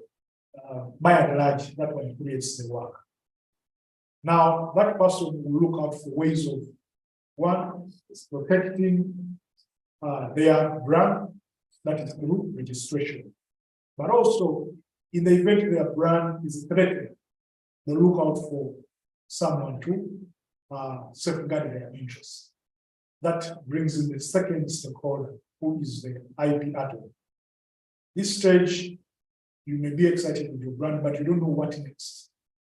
Imagine you have a multi-billion brand that has never sought legal protection.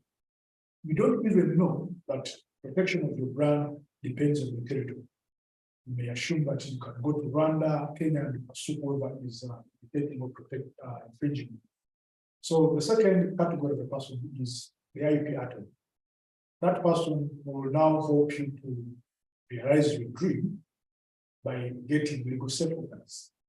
Have your brand validated through trademark registration.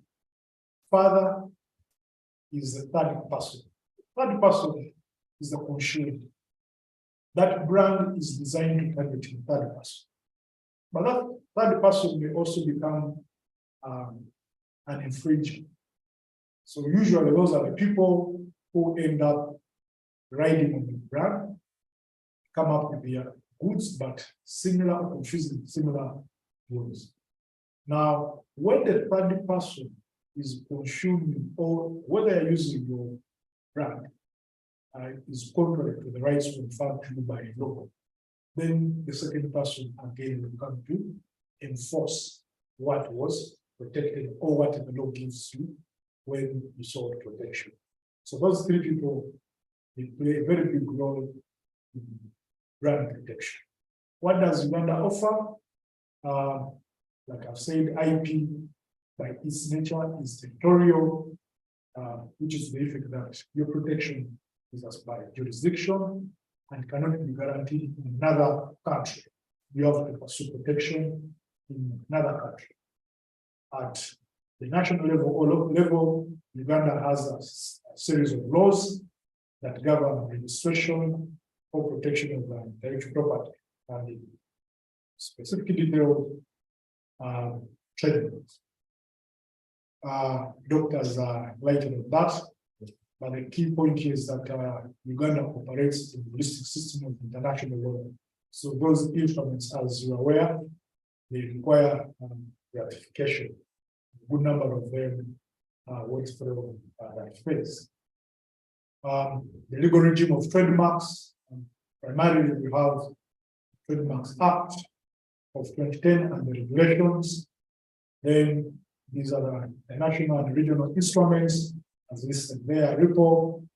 By the time I made this research, probably I duplicated Uganda, not domesticated this into our trademark laws.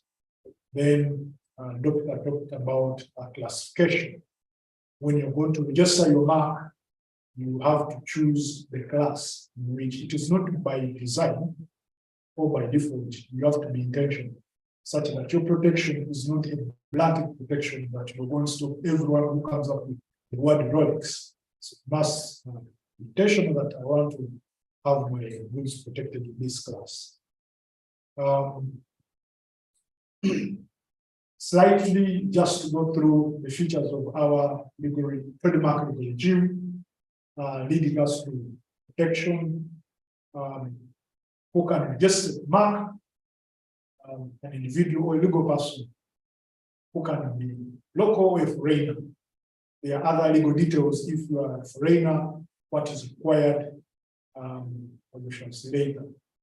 Then you're required to get trademark agent or IP advocate to help you pursue the process, especially when it comes to foreign applicants. Then when you have your brand and you want to pursue legal validation, your IP lawyer or your trademark lawyer or any other lawyer who's well-versed, this will advise that your mark or your sign must pass the legal test, which is must be a protectable subject matter. Not everything you design actually should be registered. But with the time, some things that are rejected at the stage of registration, after a given number of years, you may go back actually and it will pass as a test of distinctiveness, and that mark may be registered, as I will demonstrate later with marks like Philips, others. Then I've talked about trademark classification. Then you should know that your mark falls in a given class of goods or services, such that you have a monopoly in such class. The other silent features of our legal regime, as far as trademarks are concerned, is when you're done with your research, on examination of the registrar, you will attain or acquire, you go through registration. And that's the process, make a search, file upon payment of necessary fees. The registrar will examine the application, will give substantive report about your application or your mark, but also given a notice to be advertised in the Gazette, which runs for 60 days.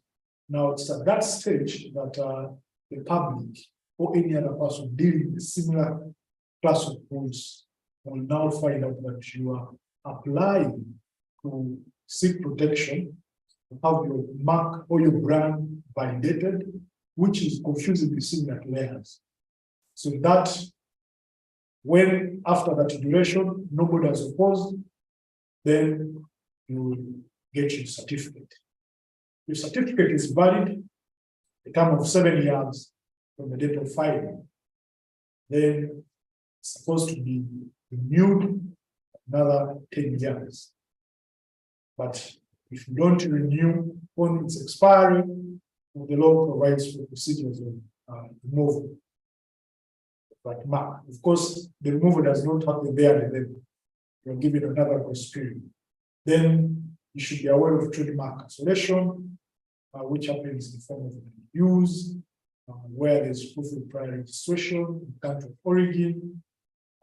Now, proof of prior registration, country of origin, and use is going to form part of our discussion as other nutrients of trademark brand protection. Then we will have passive The mark may not be registered, but you've been established in the market. The Trademarks Act actually recognizes the common law right to pursue anyone who passes off your brand or your business as if it's theirs, because there are legal requirements for principles to be followed. Why trademark protection? You will have your brand, but like I've told you, it's brand protection or building a brand is a business strategy. Others, they will feel like their brands are very notorious, that it's fit for its soul. Who will risk to associate themselves with a share? The world knows. The world knows better and all that. The world knows standing. Like I said, these days, people who infringe it will be a multinational company. They will look out for you because they hire IP experts that will investigate prominent brand on the market. They see those loopholes. So the beauty about it is that it deters competitors from, well, it does not entirely stop, but by the time a person goes for your brand, especially when it is protected under Part A of the trademark register, or when your mark is very distant, that person, it is easy to copy these other things. It's just like patents. Doctor was talking about patents. Most patent cases, they are not cases of opposition. They are cases of that you've already obtained registration.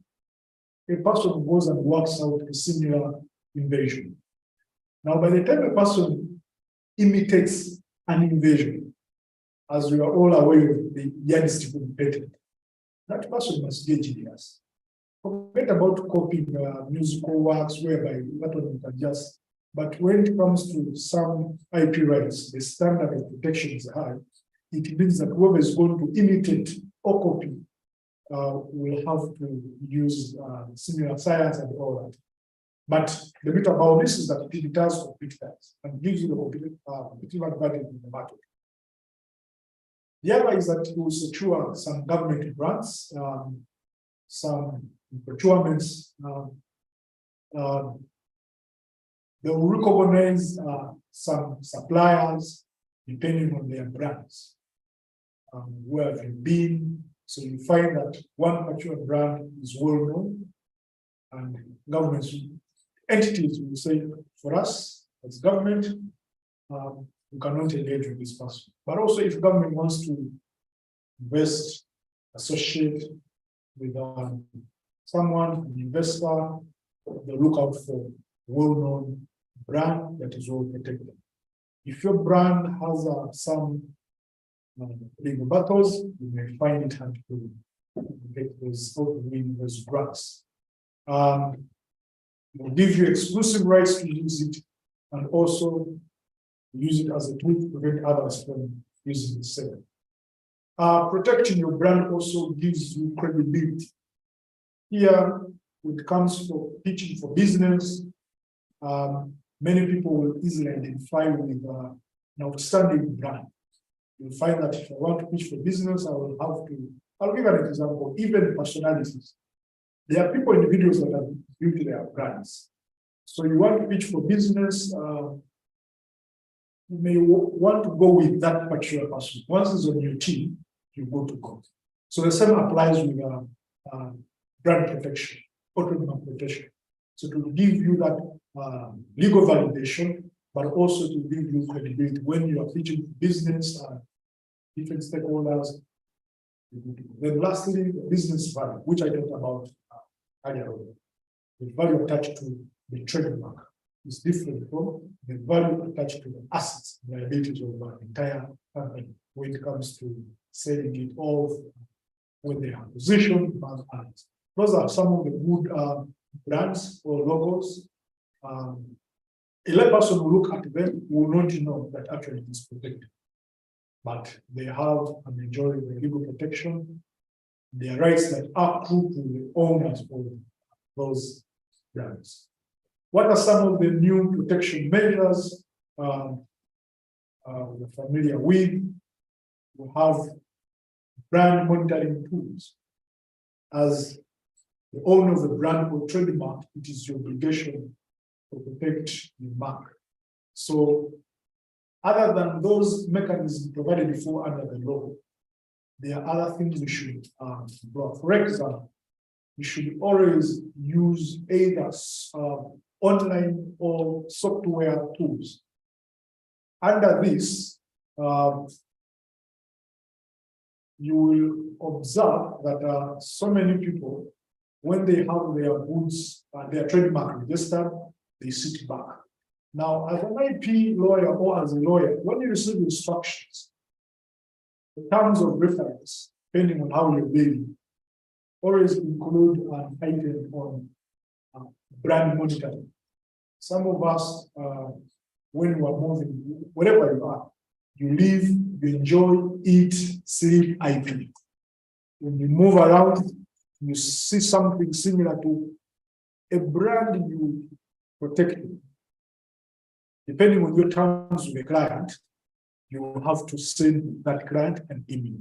So as a lawyer, you also create that awareness, you continue monitoring your client's brands because you participated at its registration, subject to your terms of reference or retainer, but usually that is another aspect to use for negotiation. But my role will not stop at just registering when I let you go. I'm very familiar with the market. When I'm moving around, I'll see something that is confusing, similar to what was initially registered. Then online and domain name measures. You've heard about so many stories. You've registered a company. Now this company is training is common everywhere, but it doesn't have a website. A fella will run and use your company name as a domain name. Now they use this to as a tool of ransom. They'll ask for money in order to surrender that domain name. And you don't blame them, of course, as to whether they did that in good or bad faith is an argument for another day. But you know, you don't want to risk to go into such battles because unlike land, where once you're in possession, you will get an injunction. With the trademark, you will have your battles even before the register of trademarks. But there are no injunctions. Someone's goods are already in the market, and finds a very aggressive infringer, you find that he will flood the market and will push you out of that market. So don't wait that we shall assure this person in court. Manufacturer or a brand owner will be more interested in the business-oriented solution. Then social media strategy. We're so much used to formal means of registering and protecting our brands. And we're forgetting about social media. We are all aware that now social media, I think, is the new Chimeza or the Meza. If you want to know any topical issue, just go on Twitter. Matters are now handled and settled on Twitter. Just a matter of a hashtag, and policymakers are probably working on all that. Now, I'll give an example. Premier League, the owners of the Premier League, those hashtags and social media handles, you've had battles whereby someone is fighting over their handle, some have been artists. So you'll have your company, but that company is not known on social media. A fellow will go and open up a social media handle in the names of your company, and they will accumulate a number of followers. Before you know it, you will be forced to enter into a negotiation, deal with them, for them to surrender those social media handles. So it's possible, but hard. It's possible to have this protected, but it's a bit hard. Then the other mode is aggressive advertisements. As we shall see through some recent cases in Europe, merely having your mark, well, you will be the market. But what some people have done, they have resorted means of aggressive advertising. I'll make reference to, I think, Kaziri, the trademark I displayed earlier on.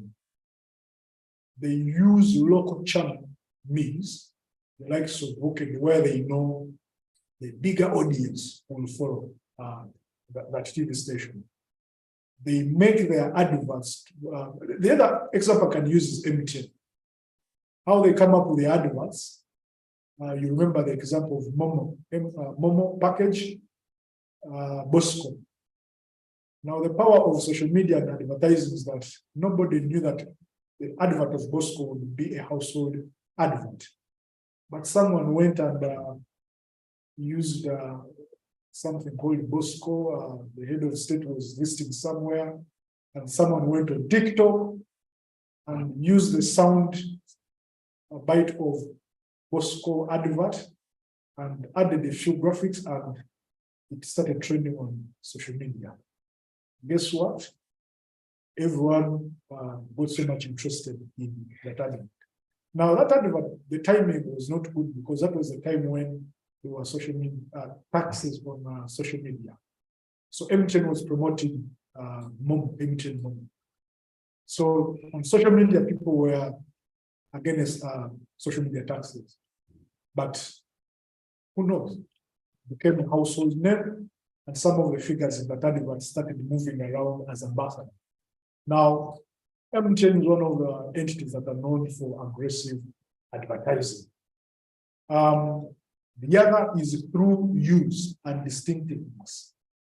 When you have your brand, trademark, or registered, it is always advised that you embark on a thorough use of that mark, both within the country of origin, protection, but also extended to other jurisdictions. Then after use, you may have some brands that may not attain legal protection because of their nature. A mark can enjoy, it can attain distinctiveness through use. It has been in the market whereby people now, when they want to go to a particular fuel station, they will call another fuel station using a brand that has already been on the market. Find out this. So they think that that is an example of distinctiveness. Then territory, like I've said, protection of IP and in particular the trademarks depends on the territory and the jurisdiction. Extend the protection in other jurisdictions. Then register other related designs or associated marks. With the time, one of tools of brand protection is that when you've developed a mark, you may want to stop people from probably penetrating your space through other classes. Probably you've registered your mark, you're dealing in nails, and let me say you're in class 34. Give you an example.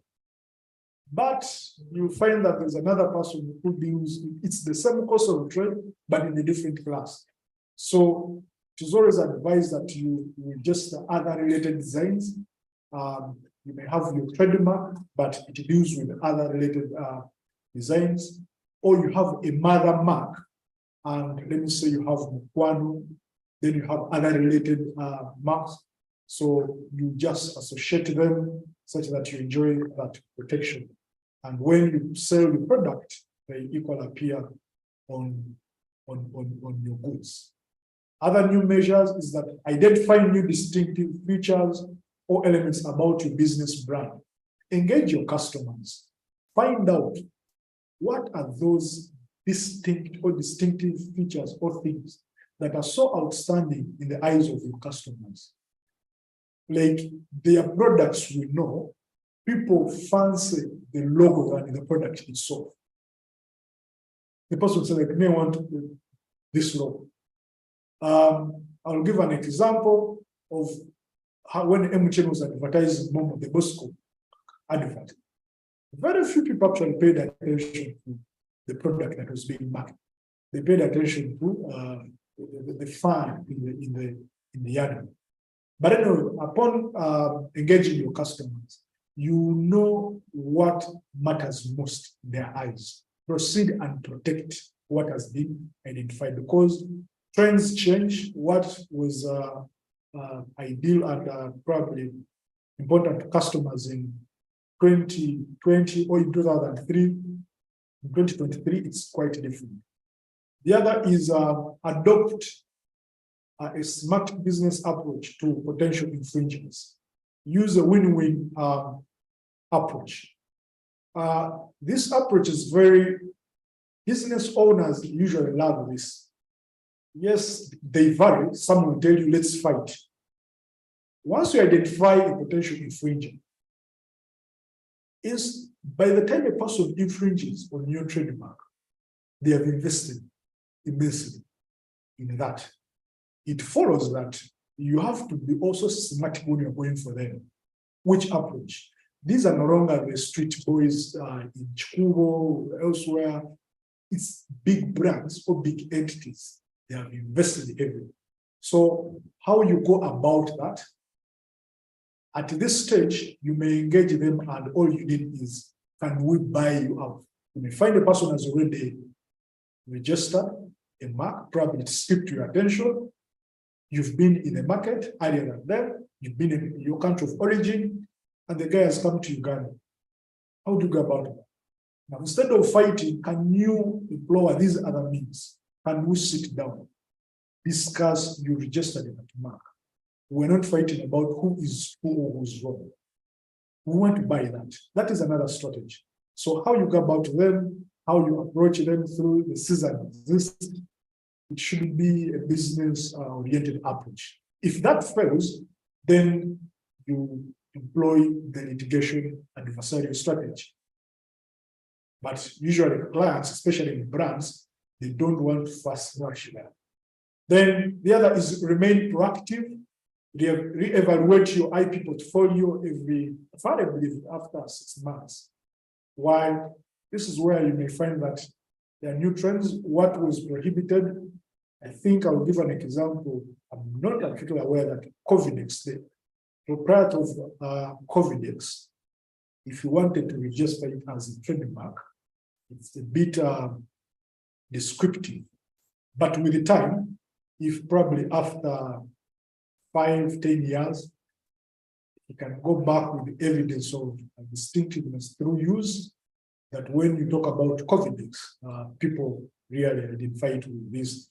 As we speak now, by the time it came, well, with suffering with COVID, then you have Covidex, it was too descriptive. But if you have an IP evaluation portfolio, every after 6 months, you may find that what was rejected, when you go back with the time and evidence, it becomes a protectable subject matter. I'll give an example of Philips Remington. By the time they tried to register their jurisdiction, it was rejected. But with the time, I think after 10-15 years, they went back. Philips had attained distinctiveness. Right now, when you talk about Philips, what comes to your mind? You talk about the percolator, you talk about flat iron, name products. So, Supermark and McDonald, that was a battle between the burger. The history is so interesting. Then the other is make collaboration with relevant stakeholders, especially Uganda Revenue Authority. As at our firm, Max Advocates, we had advocated, we had some engagements with URA, though URA's position was, for us, we don't enforce IP. You have international clients and also investors who want to invest here. An investor will not rush to bring their goods here if they're not assured of brand protection. Now, the strategy was to have collaborations with URA, but some goods that come to Uganda, there should be a record relating to certificates or proof of registered trademarks. So if I'm bringing in a product, the customs office should be in a position to know that, yes, one, this good or this product complies with the customs rules, you've paid all the relevant taxes, but number two, this product is not infringing on. If they had a record, that would have been another strategy. Their answer was, for us, we're after money. Whether the good is infringing or not, for as long as it is taxable. And you could understand their position. Their mandate is not to enforce IP, but through collaborations, that is something they can work on. I'll give an example of Adidas. Uganda Cranes, I think around 2008, was trying to compete in World Cup qualifiers. AFCON then World Cup qualifiers. Now, to participate in international competitions, FIFA requires you to have a kit sponsor. Either you have Puma, Adidas on your jersey.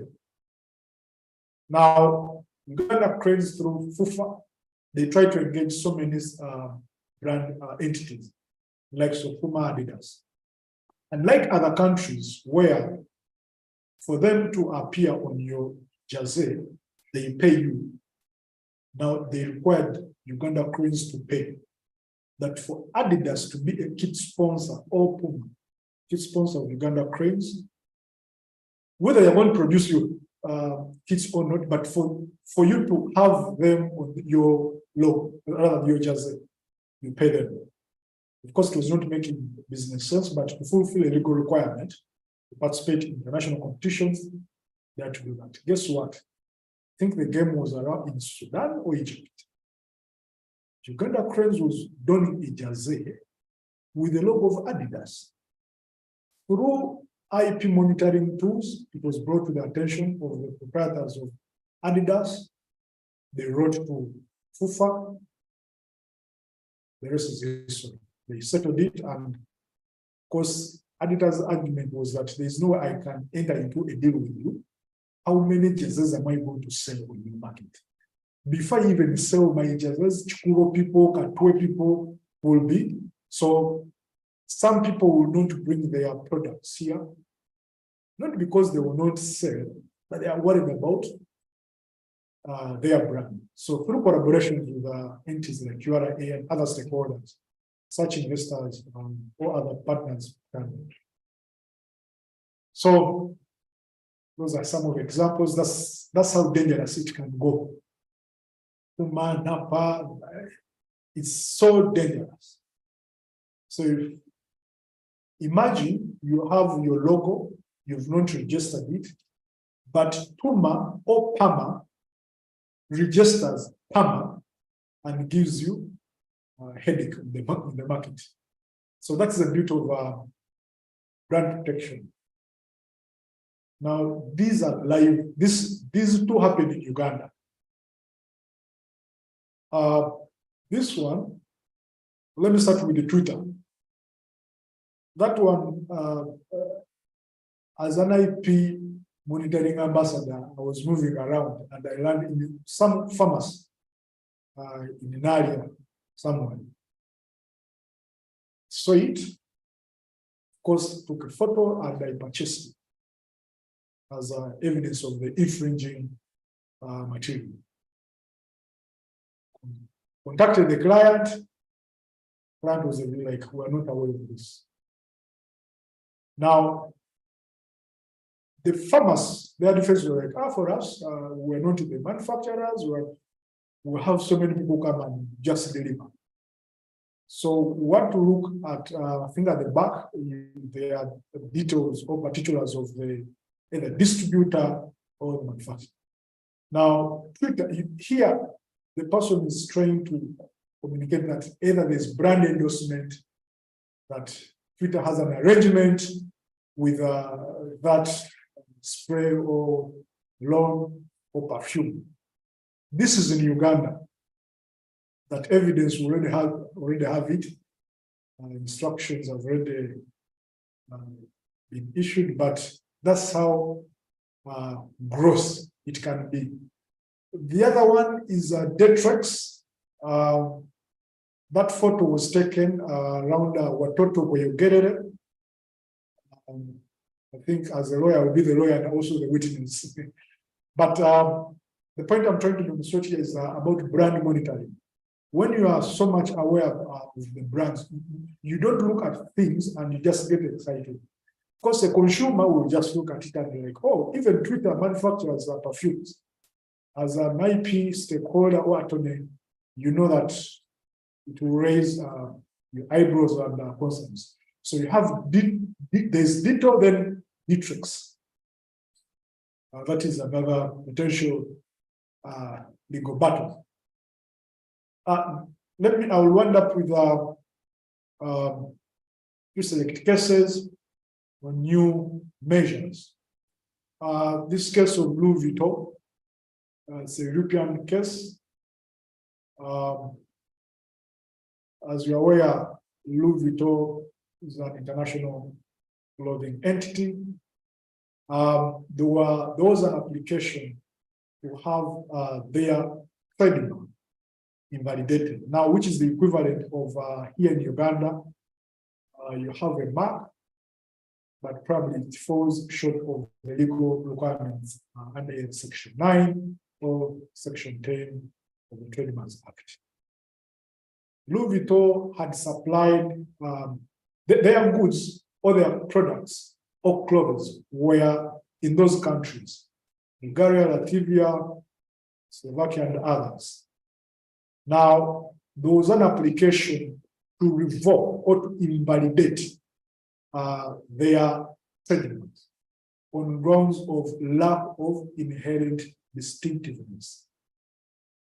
Of course, the matter went up to the appellate chamber, and Louis Vuitton had the burden to prove that one, their goods or their mark was not only distinct in nature, but it was readily made available in those other countries through distributorship channels. As you're aware, registration and protection is territorial.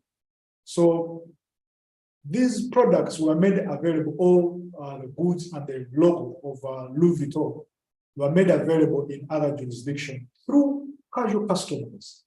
You just move around and you bought a nice Louis Vuitton bag and it's somewhere.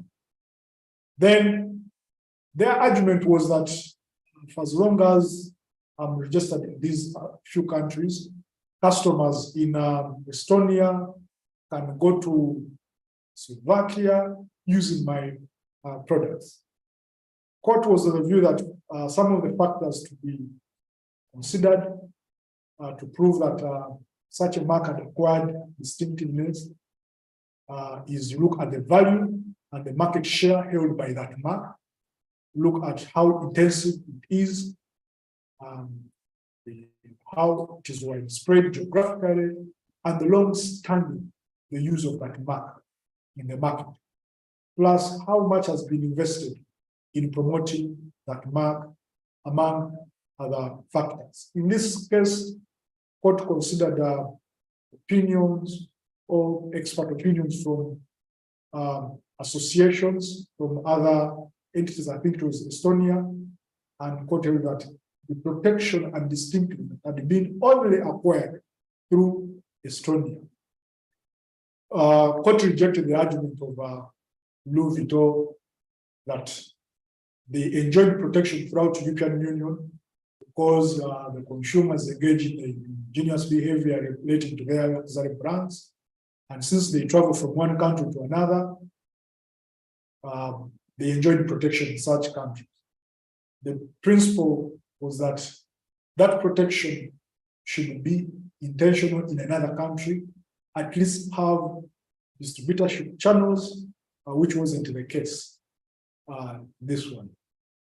So the key takeaway in this is that, one, if you're claiming that your mark has been used in another jurisdiction, evidence of use in another jurisdiction, the burden is on you to prove that.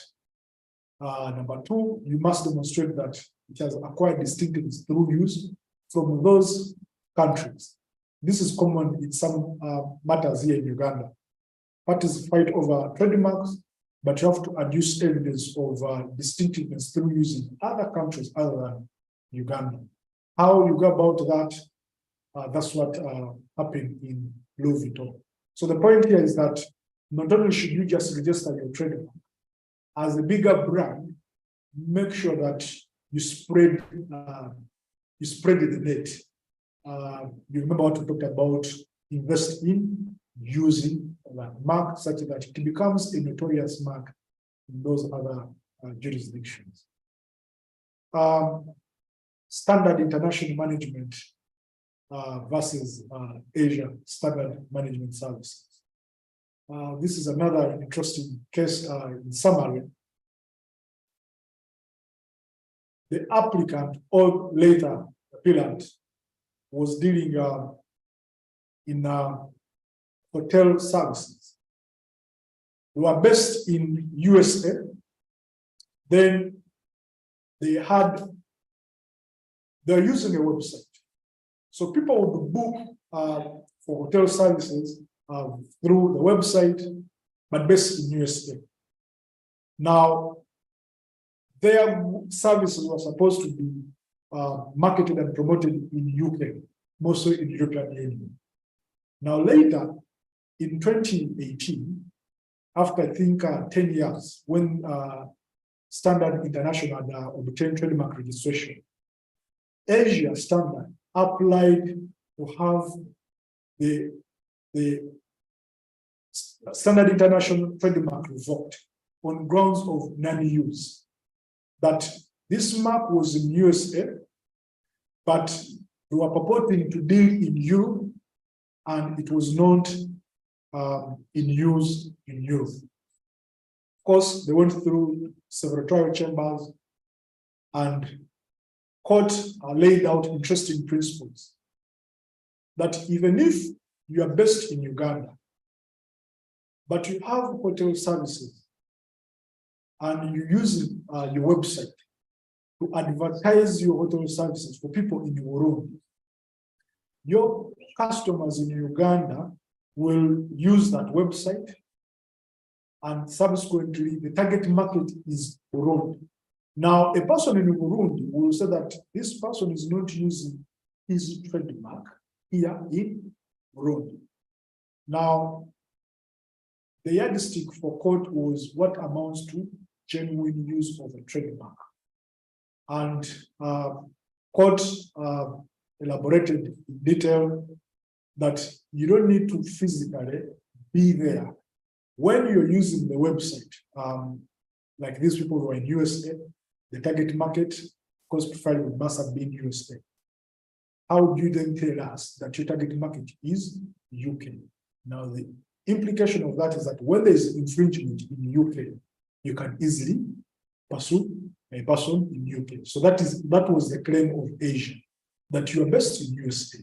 And since protection of the trademark is territorial, you can't come to UK and you can't claim protection in European Union. In any case, we are applying to have your trademark in European Union revoked for non-use.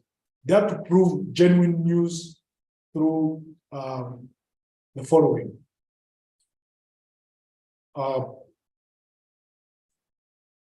Let's take back. So what was the view? Was the view that one, as long as you're adopting means of advertising, making offers for sale based in the country of origin, the target market is in another country where the services are going to be offered. The other case, interesting case, is Lifestyle Equities versus Amazon. As you're aware, Amazon is a well-known platform where every person accesses it. Third-party vendors, they sell their products on Amazon. Now, in this case, in summary or in brief, Lifestyle pursued Amazon, that Amazon facilitated the display of their logos or logos confusingly similar to theirs without even warning customers. The key principle in this case was, since trademark protection is territorial, what is the target market? If a person is in UK and infringement is happening in USA. How do you go about that?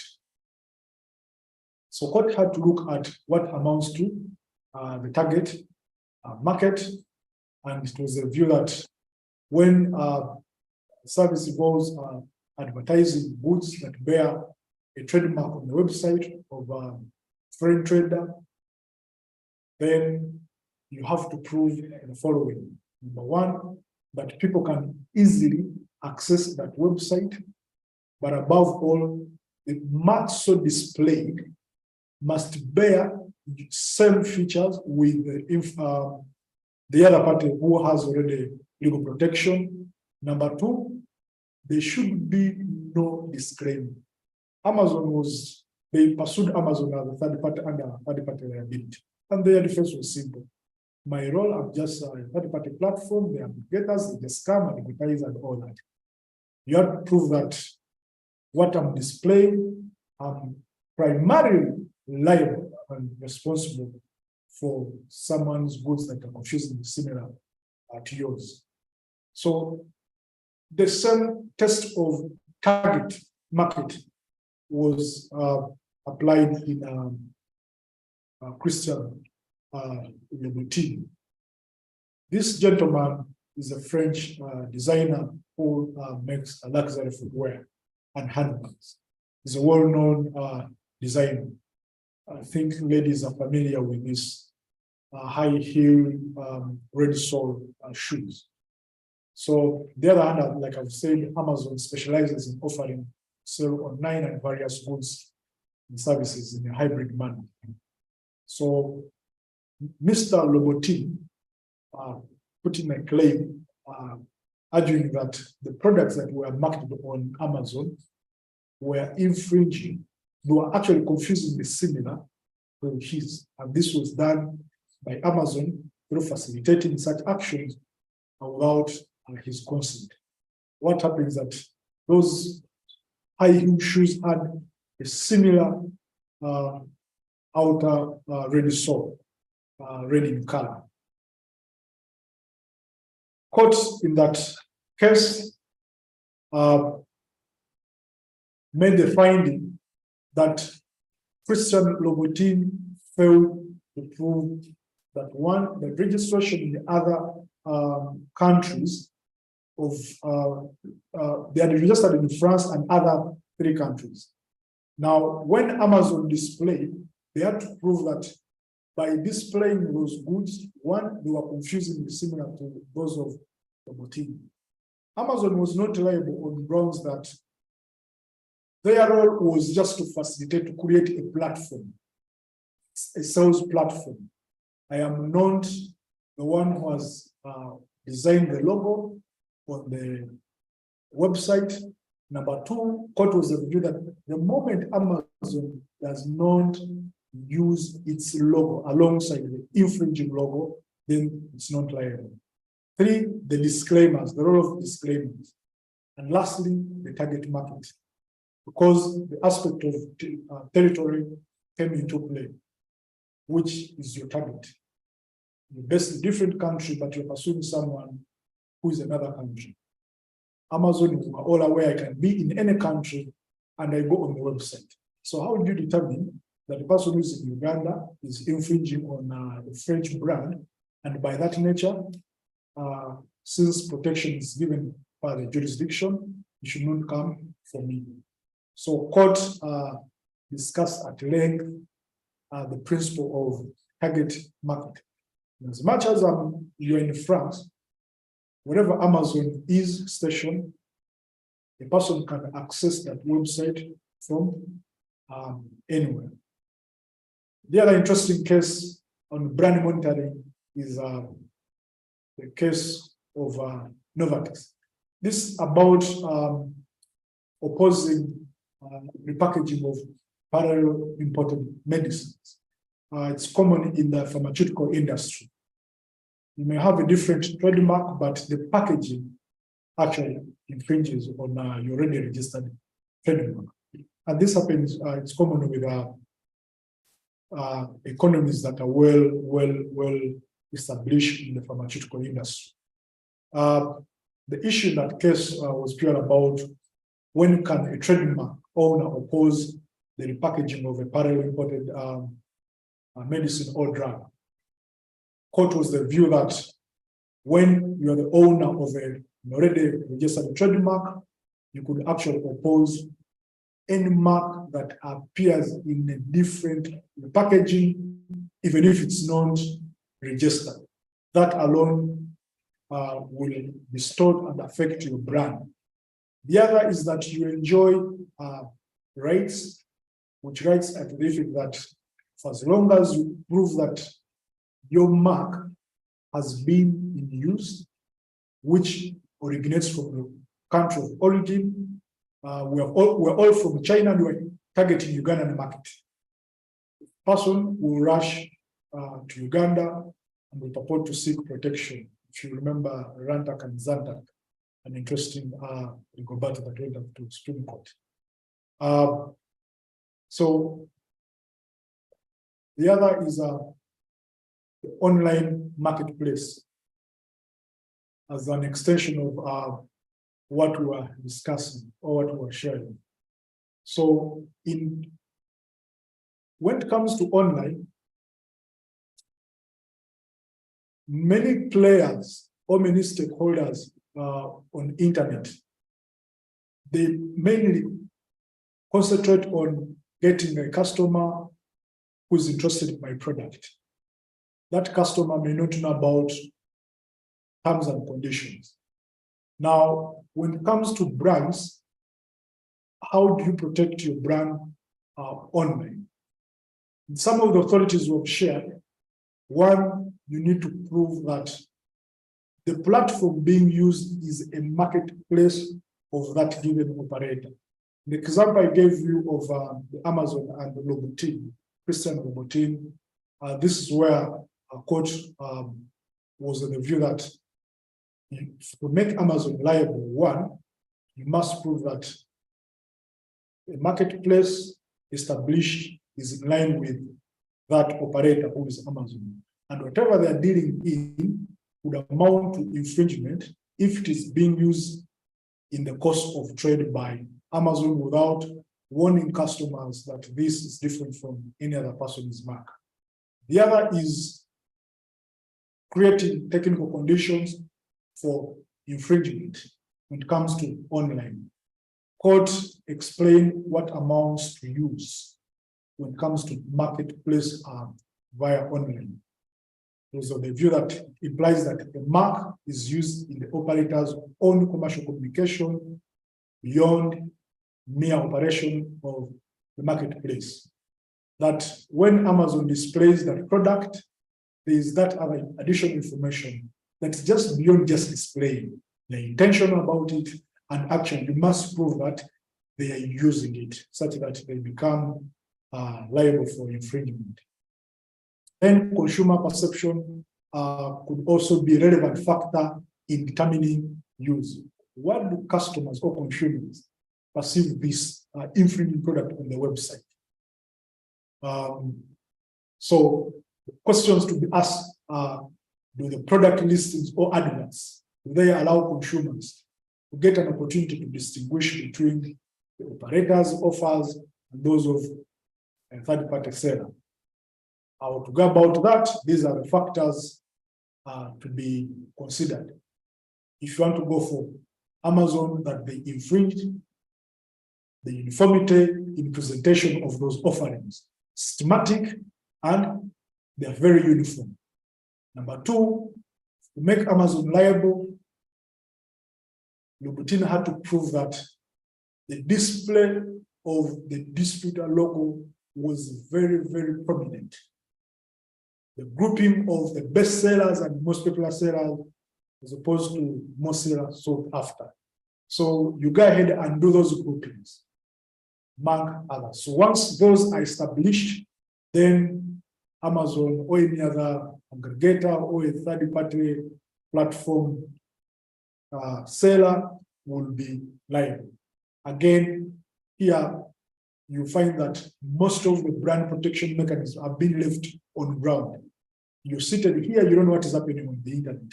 So as a monitoring tool, check out on those websites. You never know. Someone may be making more money on the website than the person who would sell your goods in Chukwu or elsewhere. In the interest of time, Swatch versus Samsung and Belmark, I will skip them. What are some of the black spots when it comes to brand protection and trademark protection? Like I said, it is easy to have your trademark registered as long as you satisfy the legal requirements. The danger usually is after doing the work as a lawyer or even as a brand owner, you sit back. So these are some of the black spots we should be aware of, should be concerned about. Number one is incomplete due diligence. This is interesting in a sense that we quite often make trademark legal due diligence only in the trademark registry. Because we have this mindset that once I have a trademark certificate, I have my rights are well catered for elsewhere. Now, when you have incomplete due diligence, you have the one of trademark registry, though it is done in the lands. You go to the registry, but also you go to the ground. Here, it is recommended that do a dual register search. Go to the trademark registry, also try out in the company registry, such that when you are to start a battle, you know where to start from. Rather than registering your mark, then the person tells you, may I already had my company name. Yes, it's similar to yours. I refer to a case I was presented sometime, Intel Corporation versus Intel Computers Limited. One was a computer, they registered as a company, but they didn't register a trademark. That was Intel Computers Limited. Now we all know Intel Corporation. So the defense for Intel Computers was simple. Me, I did not register trademark. The company name, that's all. So usually when you have incomplete due diligence, those are some of the things that come up. The other thing is under incomplete due diligence, be mindful about distributors. When you're an international brand and you give rights to distributorship rights to a local company here to distribute and flood in the market, some of them, one way of protecting their distributorship rights, they go ahead and register these marks. You have to be very particular about the rights you give this person, and also because usually you find it hard to stop this person from using their, in most cases they never even use them because they're not the manufacturers. Then we have late registration. The most important thing in trademarks is timelines. You may have everything in your favor, but if you don't observe timelines, you may lose your rights. Yes, to be an argument for another day as to whether the other person's registration was made in good or bad faith. But late registration can disorganize you. The other person, all they need to do is once they get a certificate, they'll embark on aggressive advertisement, they'll hit the market, they will be in market and they will fulfill use. Then forgetting to register your social media handles, domain names, and then cybersquatting. I've already talked about this. Don't ignore those. We're used to office style of registering and we sit back. Social media is now another tool of marketing people's brands. Using descriptive or common words. Of course, with the time, the exceptions to this, but this is prohibited. No mark can be registered if it is descriptive. So the danger usually is you come up with a logo and it is very descriptive. Later, lawyer, probably your logo becomes a household name and you've attained that brand, that goodwill. When it comes to register, you will not acquire registration because it is very descriptive. But mind you, you've invested heavily prior to registration. So at the stage of inception of your brand name, engage a lawyer to guide you on whether, if at a certain stage you choose to register, whether it will be a registrable trademark or what. Then international considerations. Doctor made a good presentation of this. Whereas you're making your application, make it known to the registry that you may wish to pursue international or regional registration. But other than registration, be mindful of some aggressive countries like China. China is a very aggressive country when it comes to brands. You've heard about the case of Facebook. They had a battle with the gentleman who registered Facebook in China. By that time, when it was still Facebook before changing to Meta.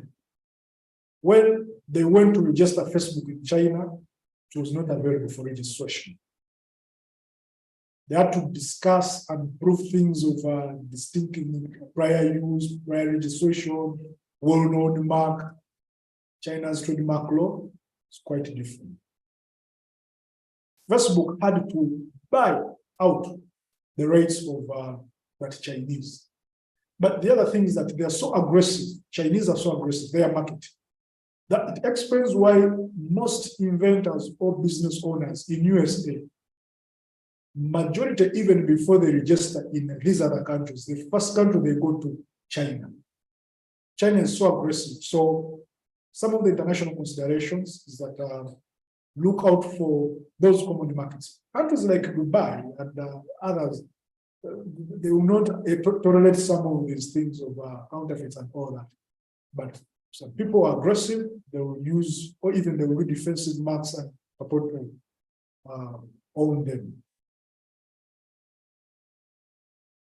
That's all I have to share.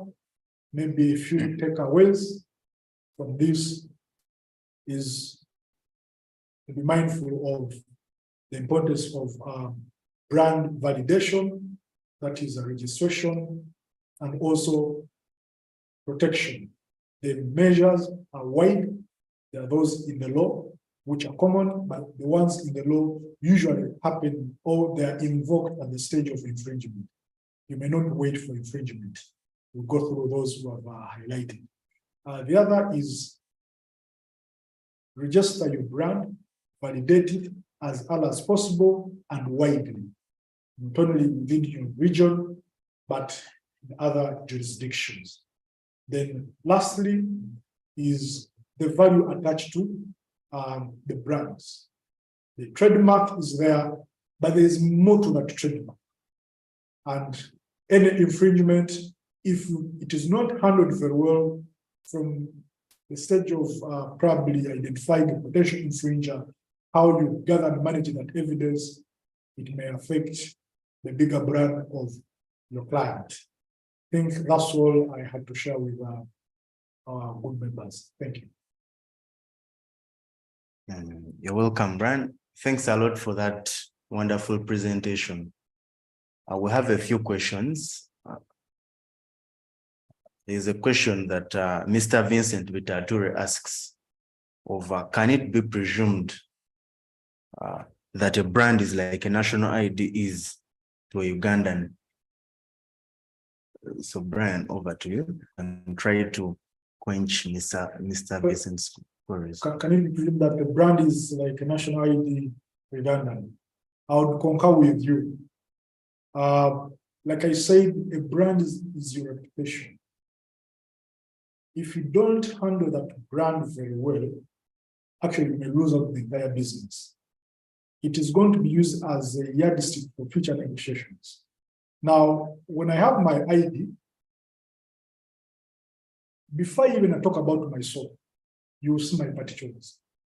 That ID, my name, date of birth, it is my profession and all that. So the relationship between the two is that any business person, other than the legalese, for us lawyers, will concentrate on the legal protection and the rights. A business person will front the brand. If I want to be recognized, to be known as a well-known person in the society who has invested, I will say I am the owner of ABC. You've seen people whereby we don't know their real names, but we know their brand names by their businesses. So yeah, I would agree with you. Thank you for that. I'm going to read them sequentially. Then there's one that tries to differentiate between the defense of non-use and the right of a popular brand owner.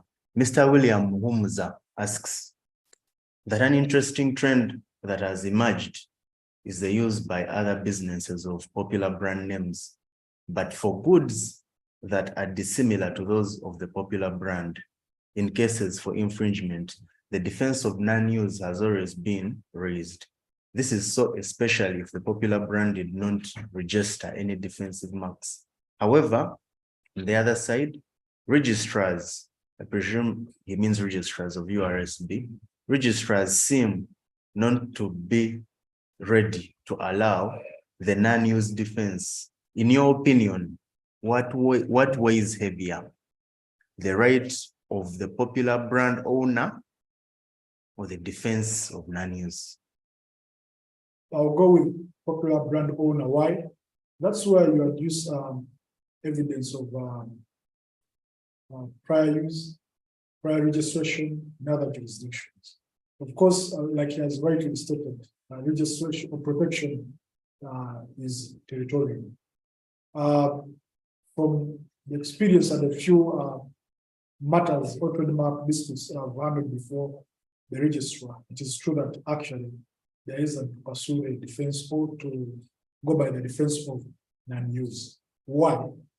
The other party will just demonstrate that mine is a well-known mark. I did not have it registered as a defensive mark in this section, but it is a well-known mark. Number two, it is a well-known mark that they go an extra mile to demonstrate that I've supplied my products in this jurisdiction. It's not registered, but I've supplied some of the products. Some, they are in the market, others, they find it hard to prove that their goods are in the market. So I think it's the registrars, in their discretion, they look at the other hand, which evidence have you demonstrated? Uganda is party to Paris Convention, and marks, well-known marks of proprietors are widely protected. All you need to prove is that evidence of distinctive through use in other jurisdictions. Of course, Uganda being a party to that instrument, then it will outweigh the other. Okay, thank you, Brian, for that. We have another question from Mr. Vincent Vitature. He was asking what role can be played by the AU. I think it means African Union in respect of IP. Yeah, he has well put it, and he has addressed it. Brian, you can try to answer, but he has addressed it to Dr. Kakoza. What role can the African Union play in respect of IP protection? I will leave it to Dr. Dr. Senior. Well, my proposal is we have some time for the general plenary. I'm going to use this time to invite the next presenter. And then if you have other questions you have not asked, but you wish clarity or to ask them, you can ask them. And then after the next presenter, then we'll answer them generally. And the next presenter is going to be online. I don't know whether I would be right to say his worship or Mr. He's currently the Deputy Registrar of the High Court Designate. That is his worship, Mr. Mlari Rafaizo Umar.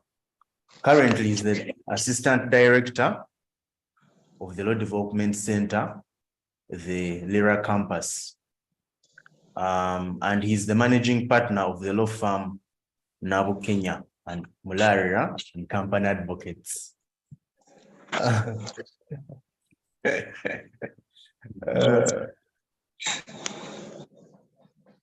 Okay.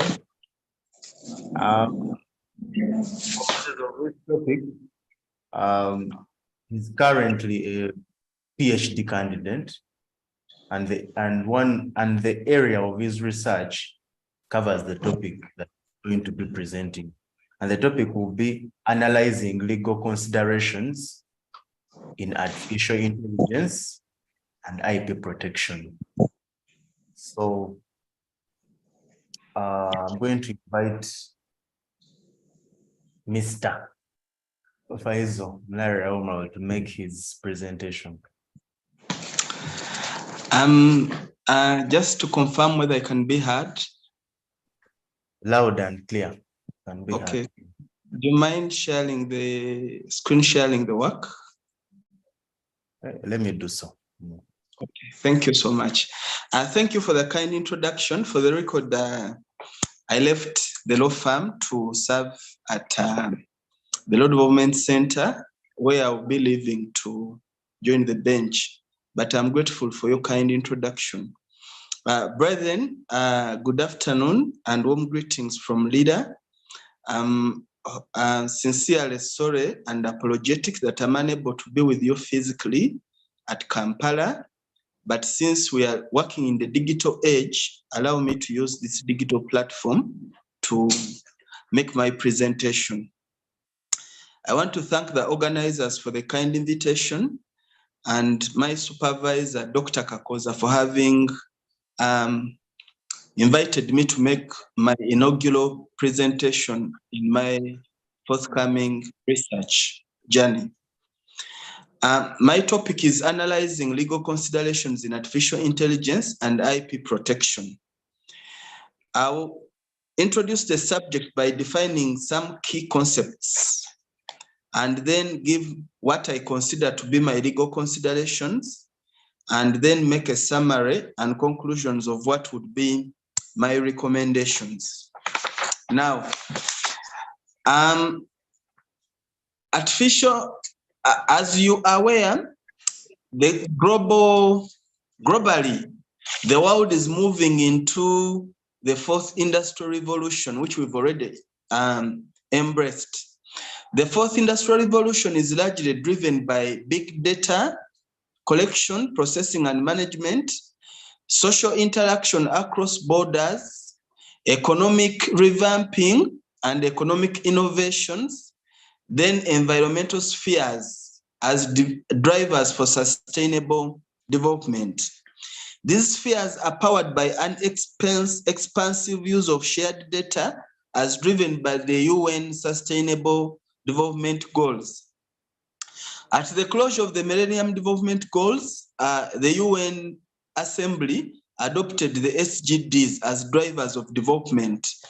There are 16 or 17 in number, and among them include a cutting cross thread of artificial intelligence, ICT, innovation as drivers of development.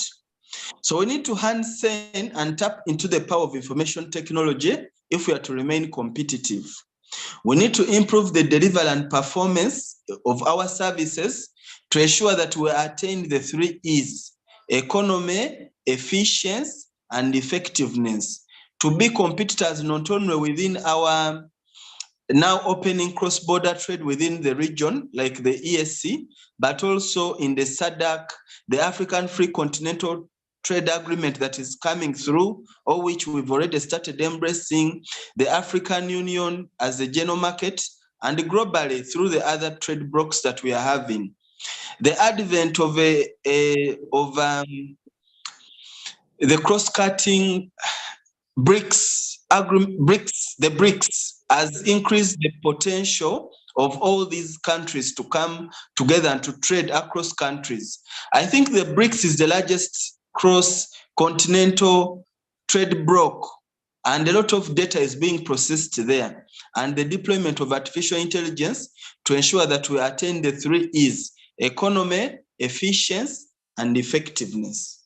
Today's world has therefore been locked up in an agenda of making IT work. Digital competition is increasingly becoming tougher for us as IP practitioners, as IP scholars, and as IP teachers to keep up with, especially under the protection of data-driven technologies.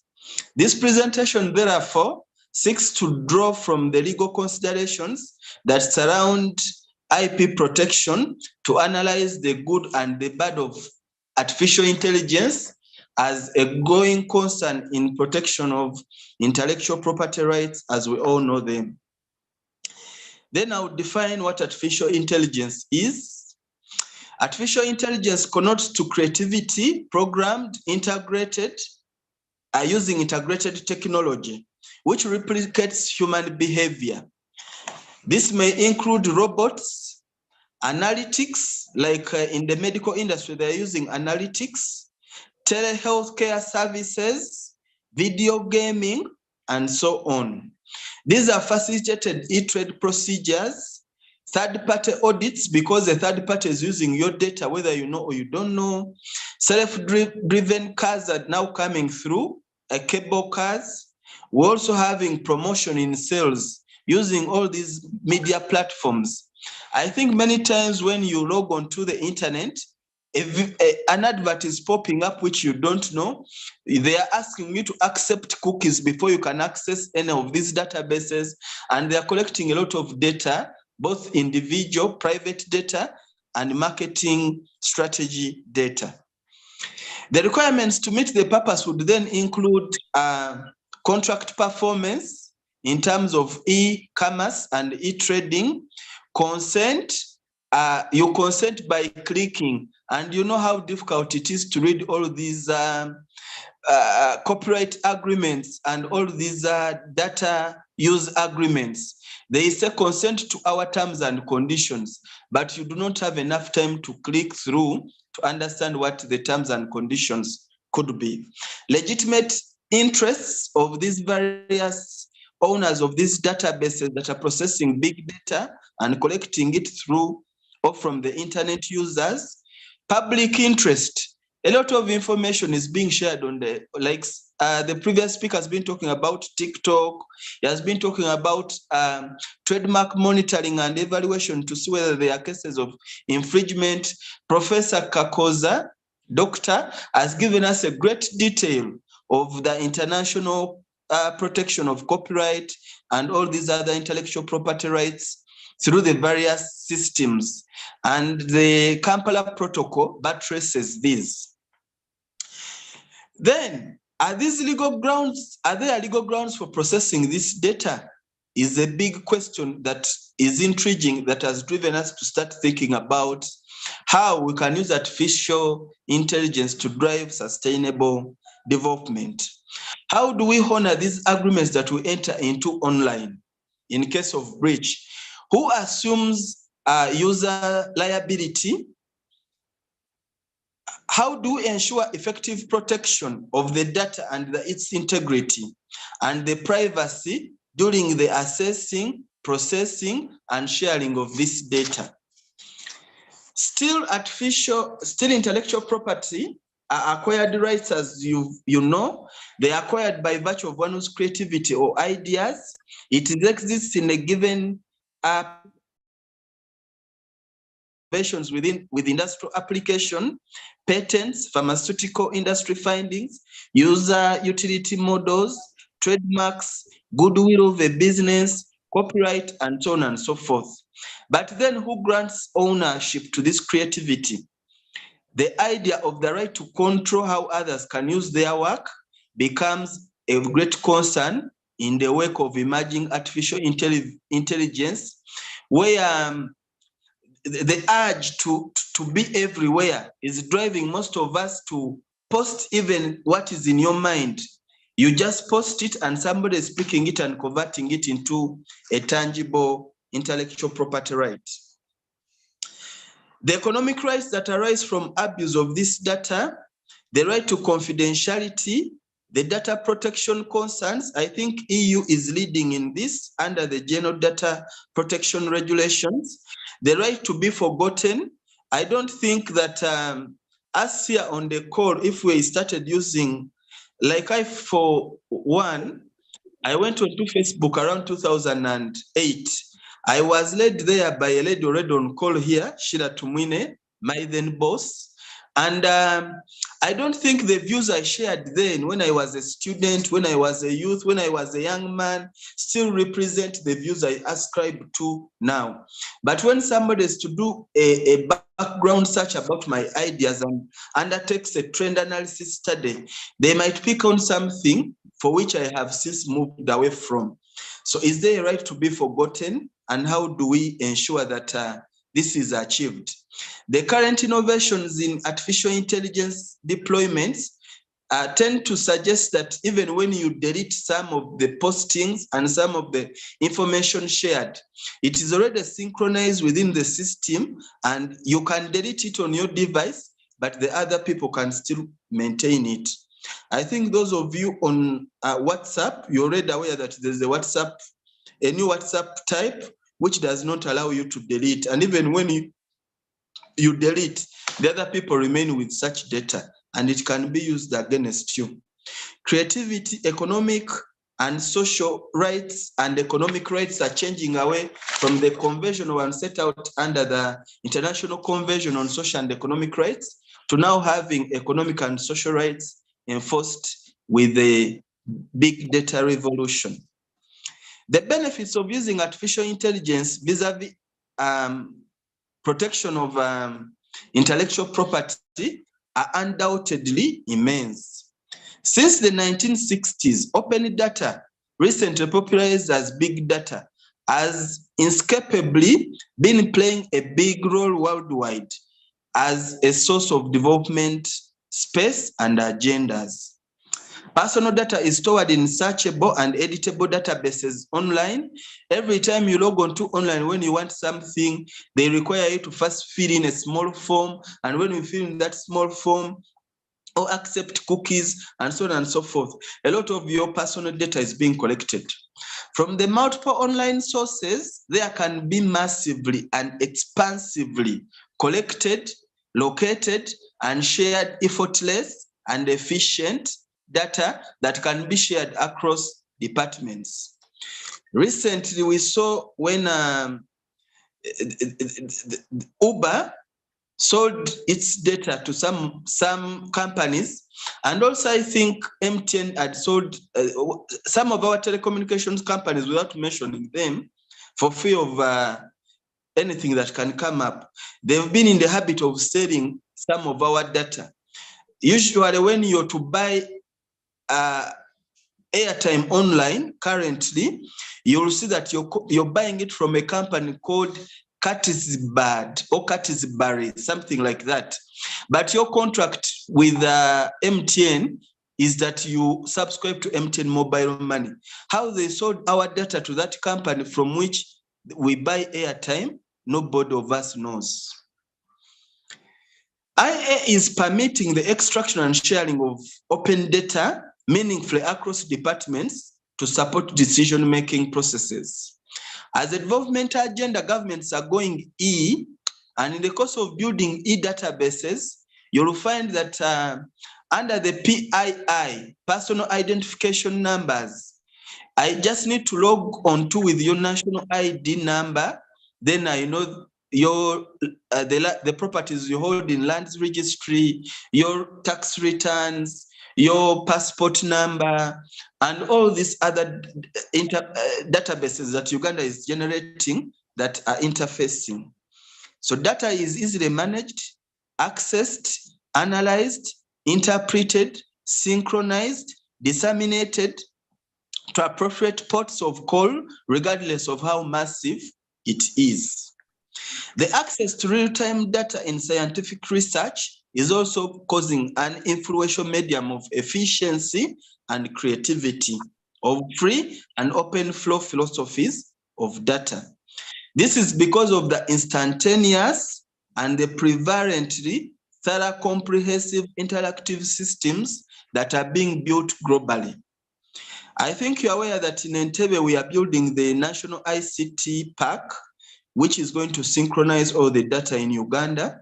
And it is a PPP, a private-public partnership, which as I think the initial phase has been finished. We are looking for either an investor or Uganda has already found an investor under NITAYO.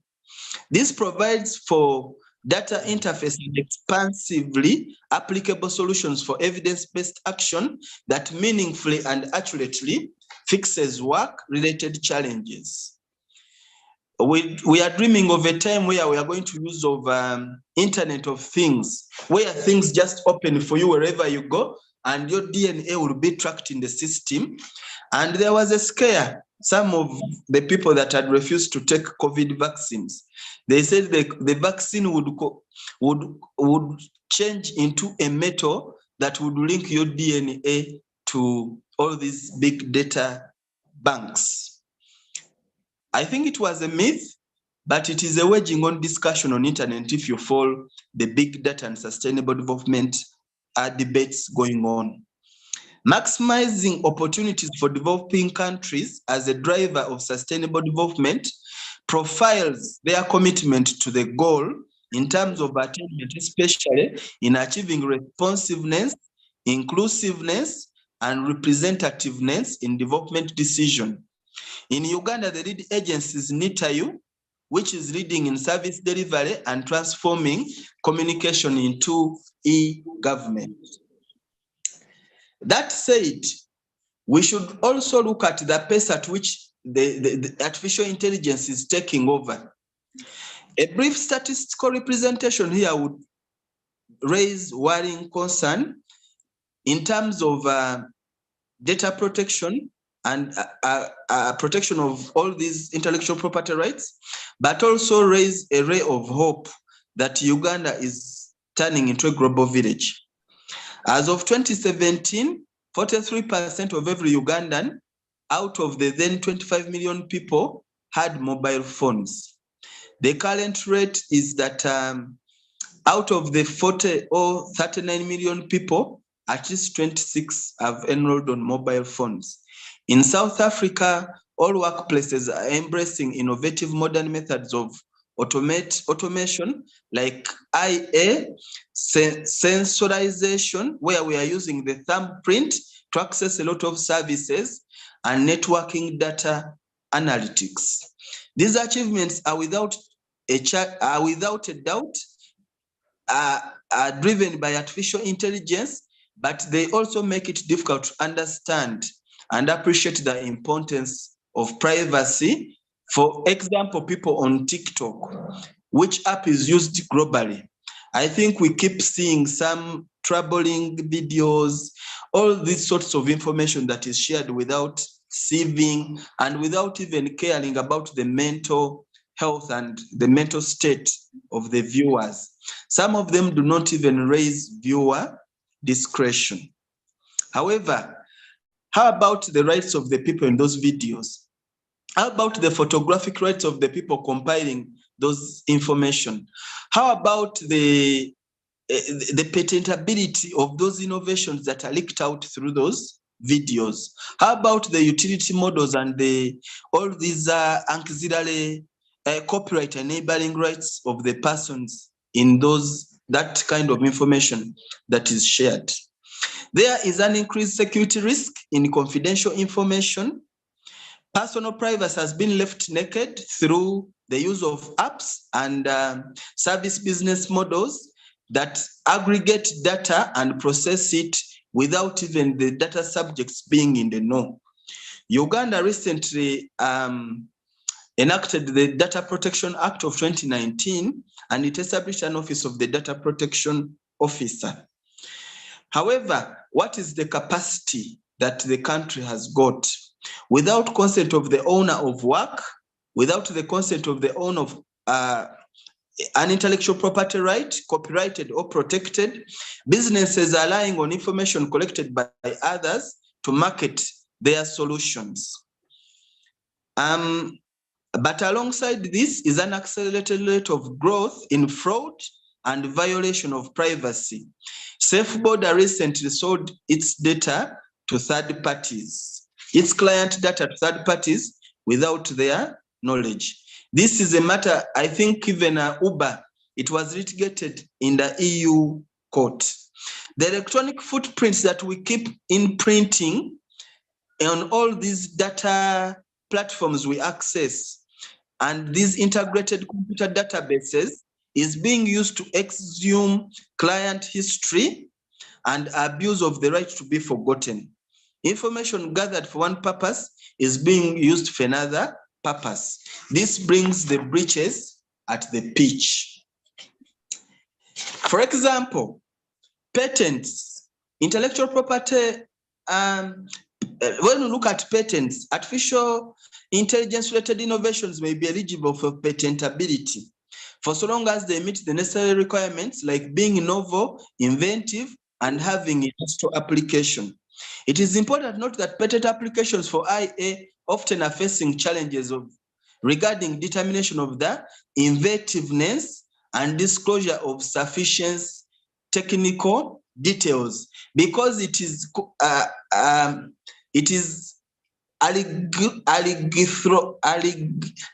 like algebra numbers, the working of the numbers that inform the interface of machine language. So if you're the owner of that innovation, it would be hard for you to go and present that innovation, and the capacity of both ARIPO and our national patent offices to offer protection for such innovations is still wanting. I know that my sister Mercy is doing some good work in this regard, and we are very grateful to URSB for the strides you're making. As regarding copyright, IA-generated works can raise questions about copyright ownership. The synchronization of data that is collected and granted through human creator of an original work and autonomous creations of work without any human involvement, determining the copyrightability of ownership becomes complex. Some jurisdictions consider artificial intelligence as creators, while others consider the innovators of this artificial intelligence as the creators. So does the work belong to the machine, or does it belong to the operator of the machine? Those are big questions that are yet to be answered. I've already emphasized the concept of data protection. I've also looked at trademarks. These technologies are being used to abuse trademark. They are opening great marketing platforms, brand names, logos, slogans, and all these other goodwill that has been attained by businesses over time. They cause potential infringements, and it might be hard to determine the jurisdiction of where this is coming from because of it's hard to identify where the deployment of the artificial intelligence is coming from. You may find somebody in Guangzhou is picking a lot of data about our Mlondo in Uganda.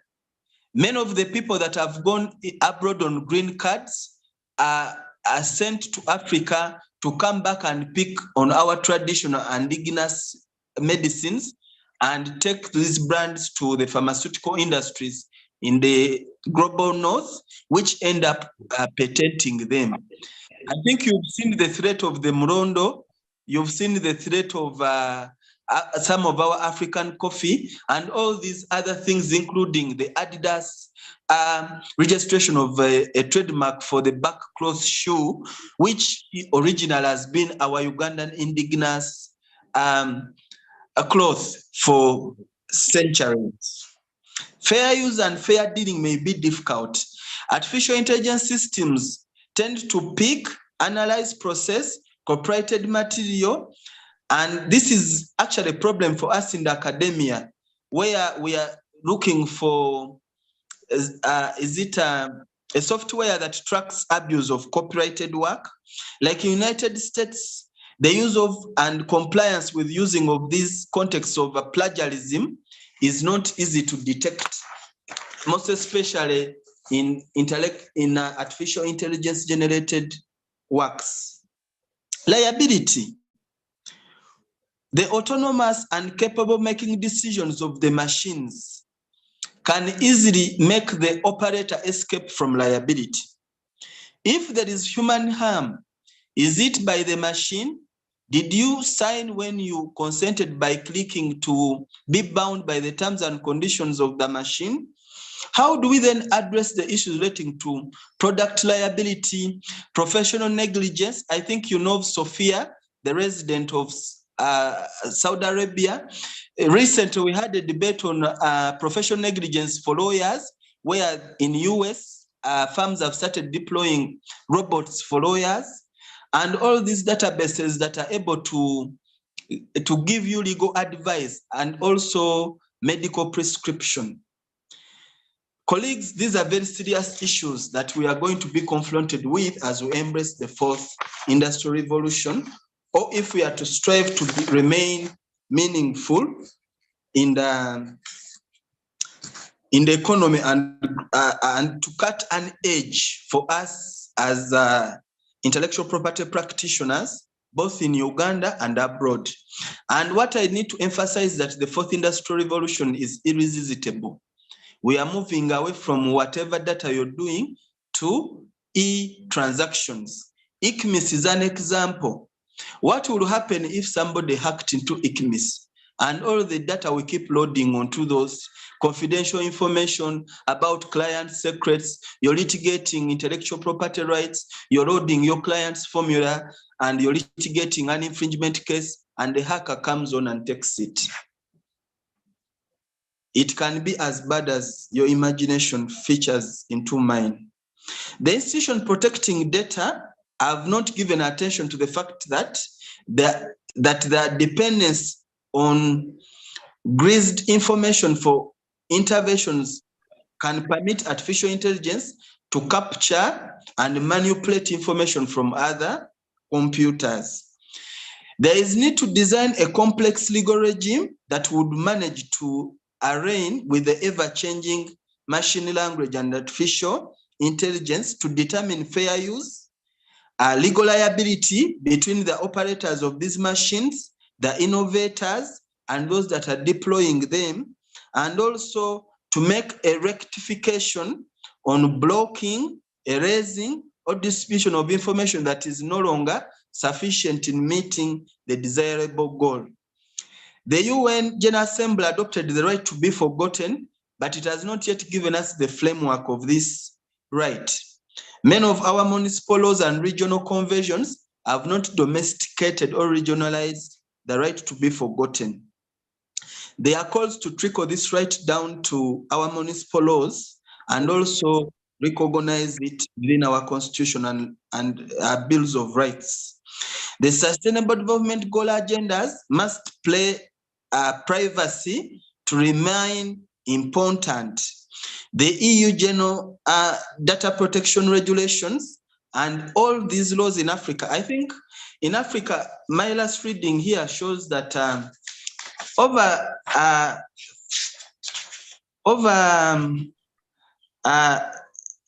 I think 40 countries, including the newest country, South Sudan, we've adopted data protection laws.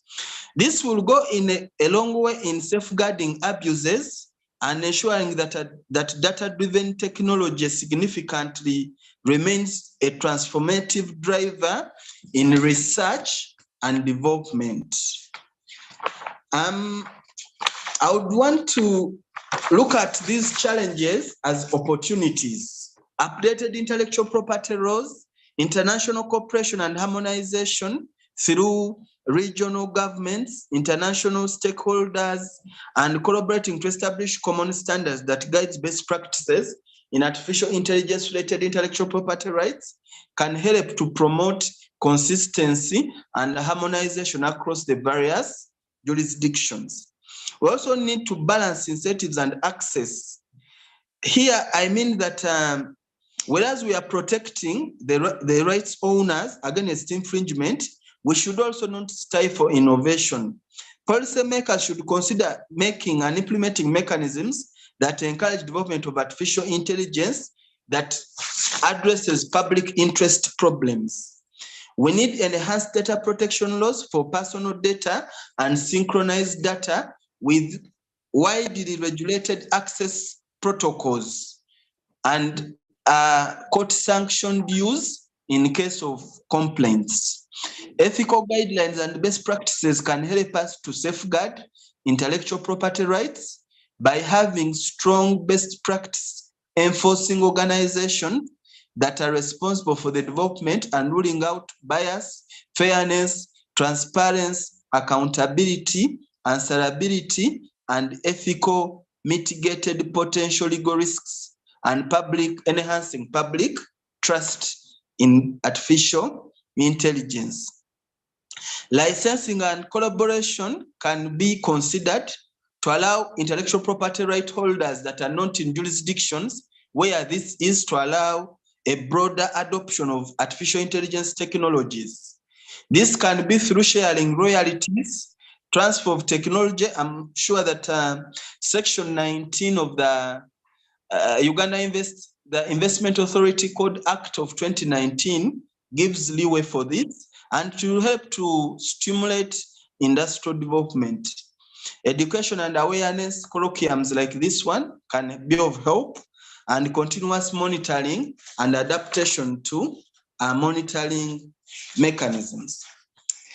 Conclusively, therefore, colleagues on the call, to me, we shouldn't fear deployment of artificial intelligence. It is irresistible and it is here to play. And since it is part of the drivers of sustainable development, we should just loop mechanisms of control between rights owners and data owners in a sufficiently informed way about how their data and the databases work and is being accessed. Then we should not let computers take advantage of us. It should be us to take advantages of using computers to ensure efficiency. There should also be sector industrial indicators to take the necessary collective, aggregate, and disseminated protection measures with enhancing capacity with our institutional framework, URSB, police, the IGG, NITAU. All these agencies should be enhanced in terms of capacity to be able to ensure that we meet these requirements and the daunting needs to position ourselves in the next development agenda. The effort should not be left to translate to privacy only, but it should also manifest into severe punishment where there has been cases of copyright infringements through the traditional punishment mechanisms involving both civil and criminal sanctions. It is illegal and unlawful to obtain, procure, and disclose personal data held or processed by data collecting or data control processing agents. The fine of 240 shillings or imprisonment for 10 years set out in the Uganda Data Protection Act, to me, is looking at the big data and the importance of data as a driver for innovation and sustainable development is so meager. It can be paid by anybody and they go back to getting the benefit out of the data that they have abused. Expansive use of data call centers for regular review of data protection laws to provide necessary safeguards and challenges may be considered by government and URSB with NITAU. We could be happy if our cluster as IP cluster gets to have a data protection collaboration between URSB and NITAU. This will help us to synchronize systems, profile areas of abuse, and build capacity through agency and organization. There is need to provide information assurance frameworks on the process, policies, and standards and guidelines on how to secure information transferred to the public, private sector, and citizens. Like NITAU promotes through the data protection officer. Running an online page on Twitter where many Ugandans are has not yet given you the penetration needed. We want to see that you drive your services back to the downstream to the common person so that they feel your presence and the role you are doing. The engagement of civil society and other stakeholders should be systematic to increase in the development of privacy and data protection policies. Their interests should be stimulated with growth, institutional capacity, and addressing the structural barriers so as to minimize abuse of intellectual property rights. I also recommend third-party audits to help reduce inherent biases in IP artificial intelligence, IP and artificial intelligence procedures. This can be done through tightening of personal privacy requirements, as well as strengthening oversight in adoption of artificial intelligence. In conclusion, therefore, whereas artificial intelligence poses a challenge to intellectual property rights enforcement across various jurisdictions, consulting with legal professionals and intellectual property lawyers, and ensuring compliance and protection of these rights without stifling the deployment of artificial intelligence would make us become participants and competitors in the fourth industrial revolution, where it is driven by ICT and big data.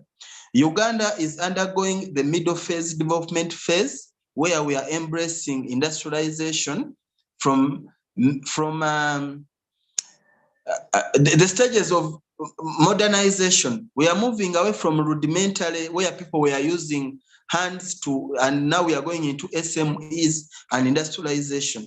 This presents an opportunity for us to consolidate on our gains through the available data protection, and ensuring that we do not stifle innovations, and providing a quick legal institutional framework to stimulate development through driven by artificial intelligence and adequate protection for intellectual property rights. I thank you so much for listening to me.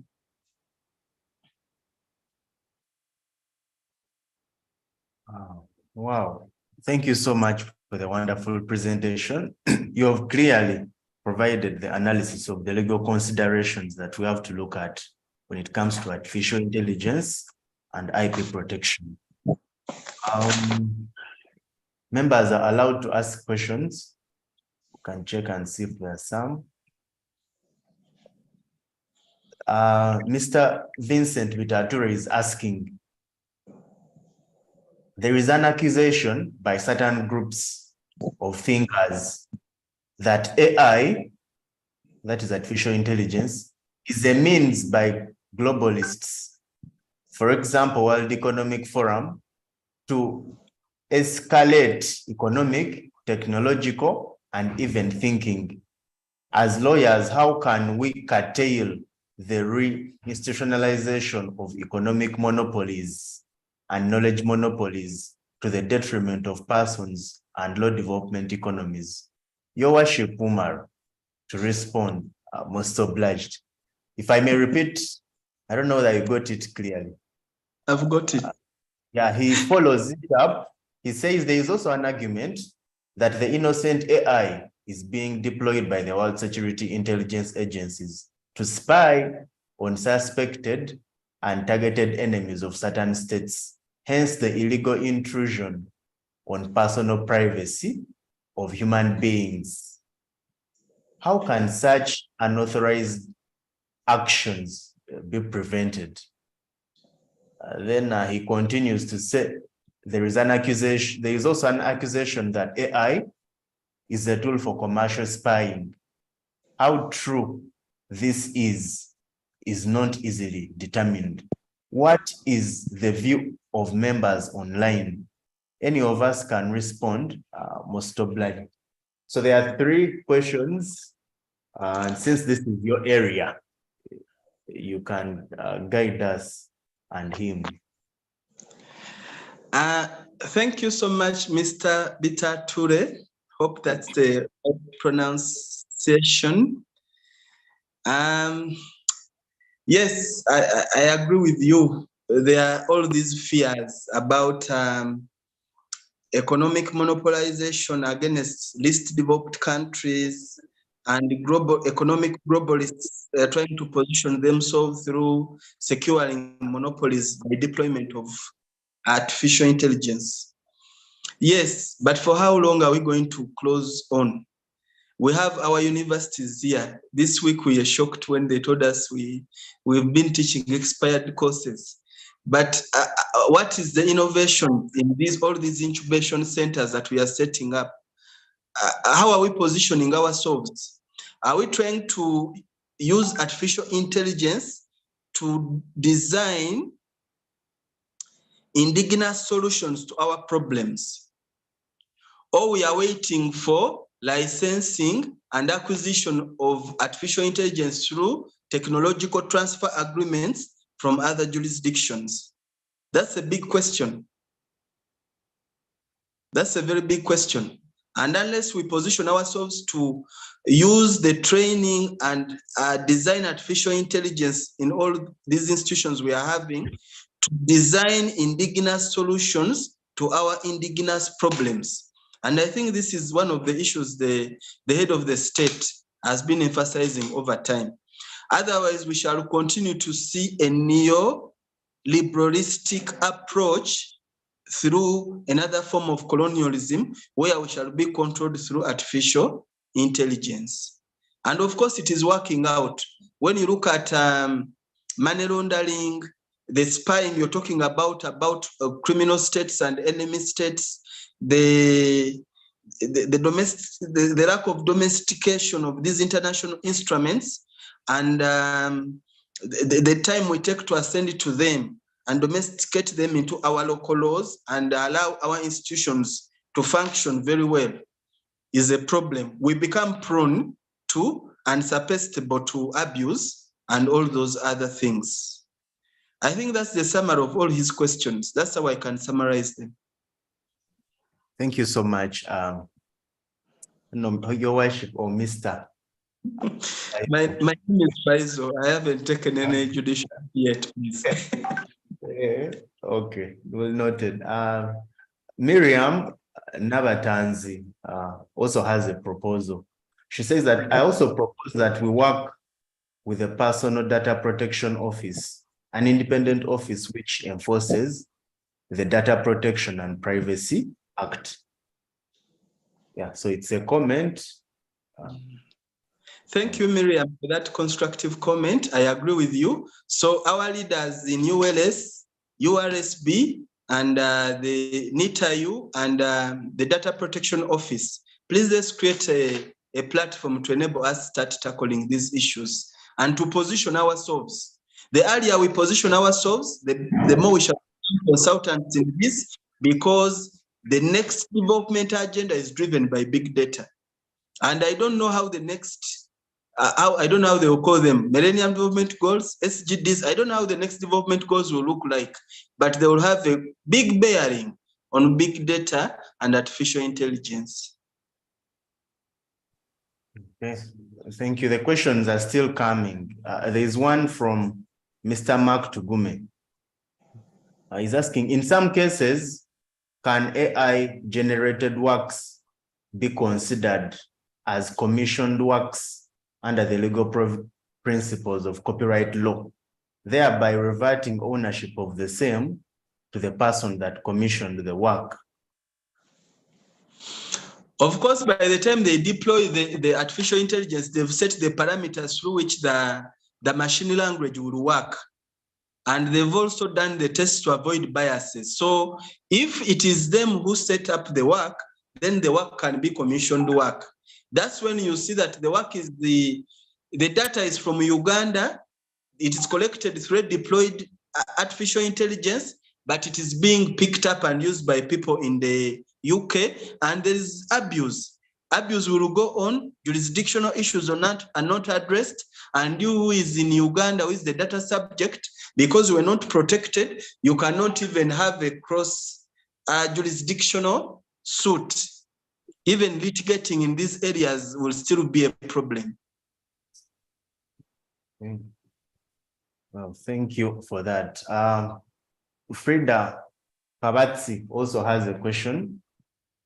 Due to the complex nature of AI that distinguishes it from conventional software, are the types of IP protection envisaged for software sufficient for AI protection?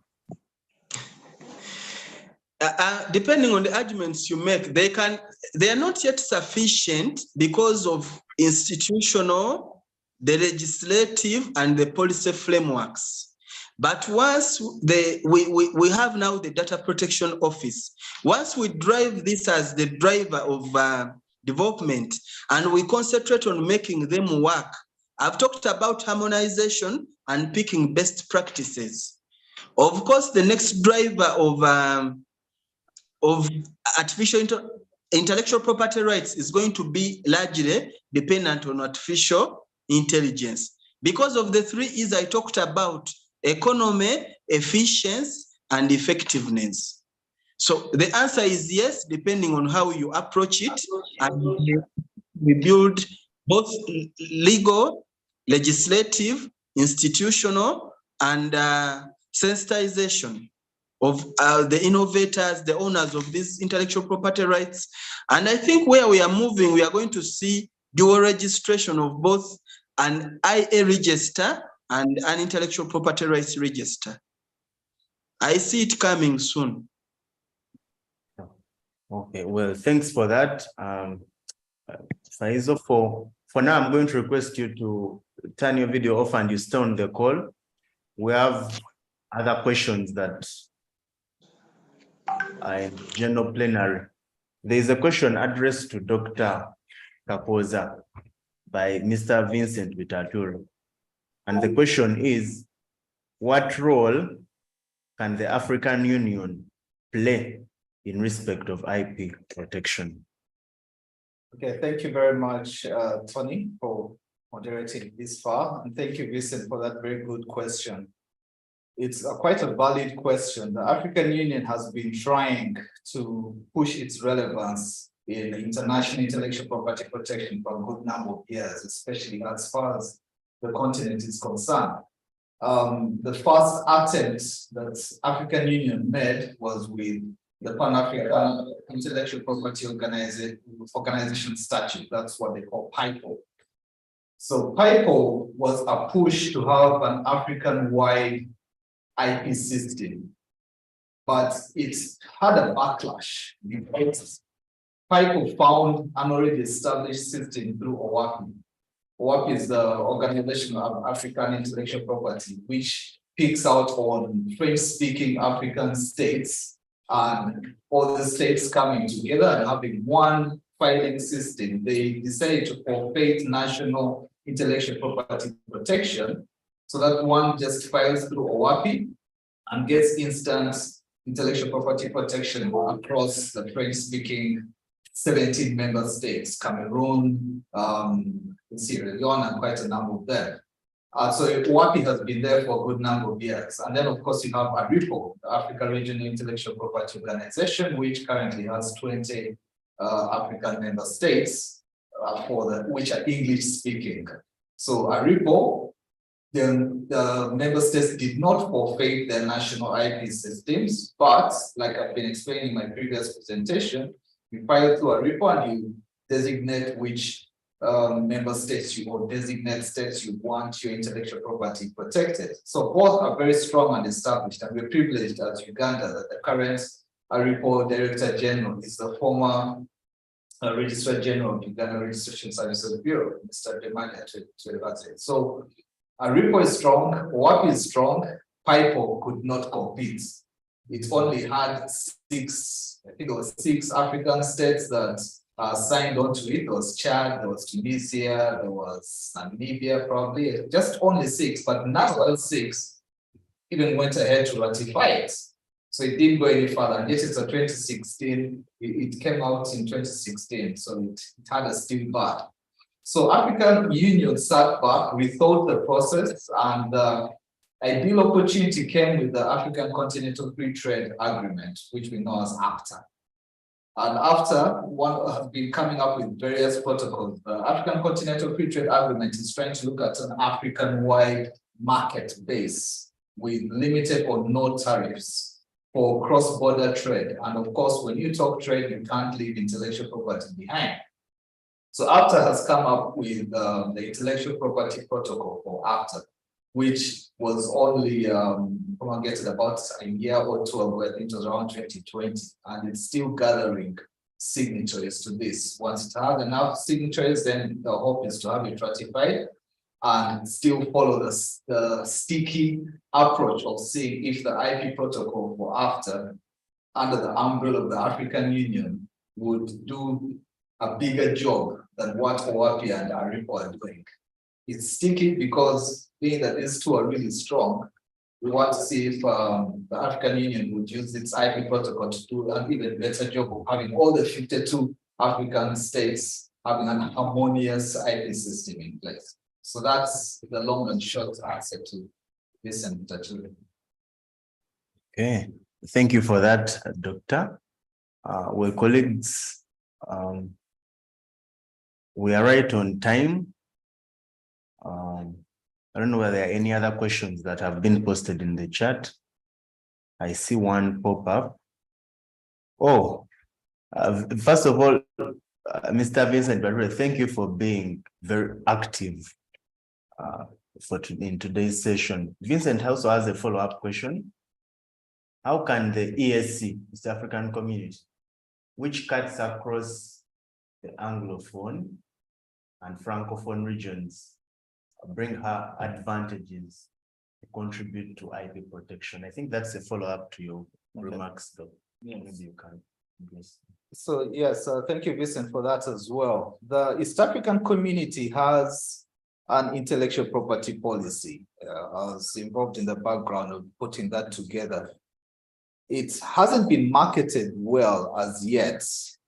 When you have policies of this nature, finding an already robust system in place, they walk a tightrope because first of all, as Vincent has very well placed it, the ESC, which is ever growing, has both Francophone and Anglophone. So that alone shows that we have a mix of legal systems.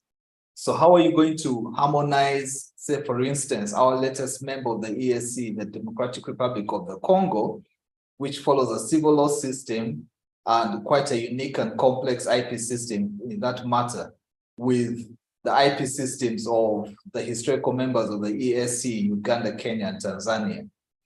When they themselves, Uganda, Kenya, and Tanzania, have limited harmony in some respects. Trademark, for instance, if you register a trademark in Uganda, you first get 7 years protection, and then 10 years indefinite protection follows, which is not necessarily the case in Kenya, where you start off with 10 years and start running 10 years on and on. So that lack of harmony amongst the different ESC states, that's just one example, but cutting across the various other types of IPs would make having a policy, a regional policy, quite a headache. That's where we all want to go, but a policy with a framework where under it the member states have different systems would be a hard road to take. Thank you for that. Just to be sure there is no question left in the chat.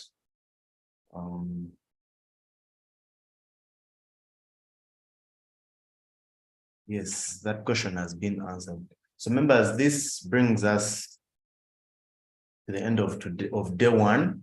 There is day two that's going to happen tomorrow. And for day two, you're going to also have a series of presenters. You're going to have a presentation on copyright valuation. Then you're going to have GI protection for the Ankole horn, longhorn cattle, and what we can learn regarding our Ugandan coffee.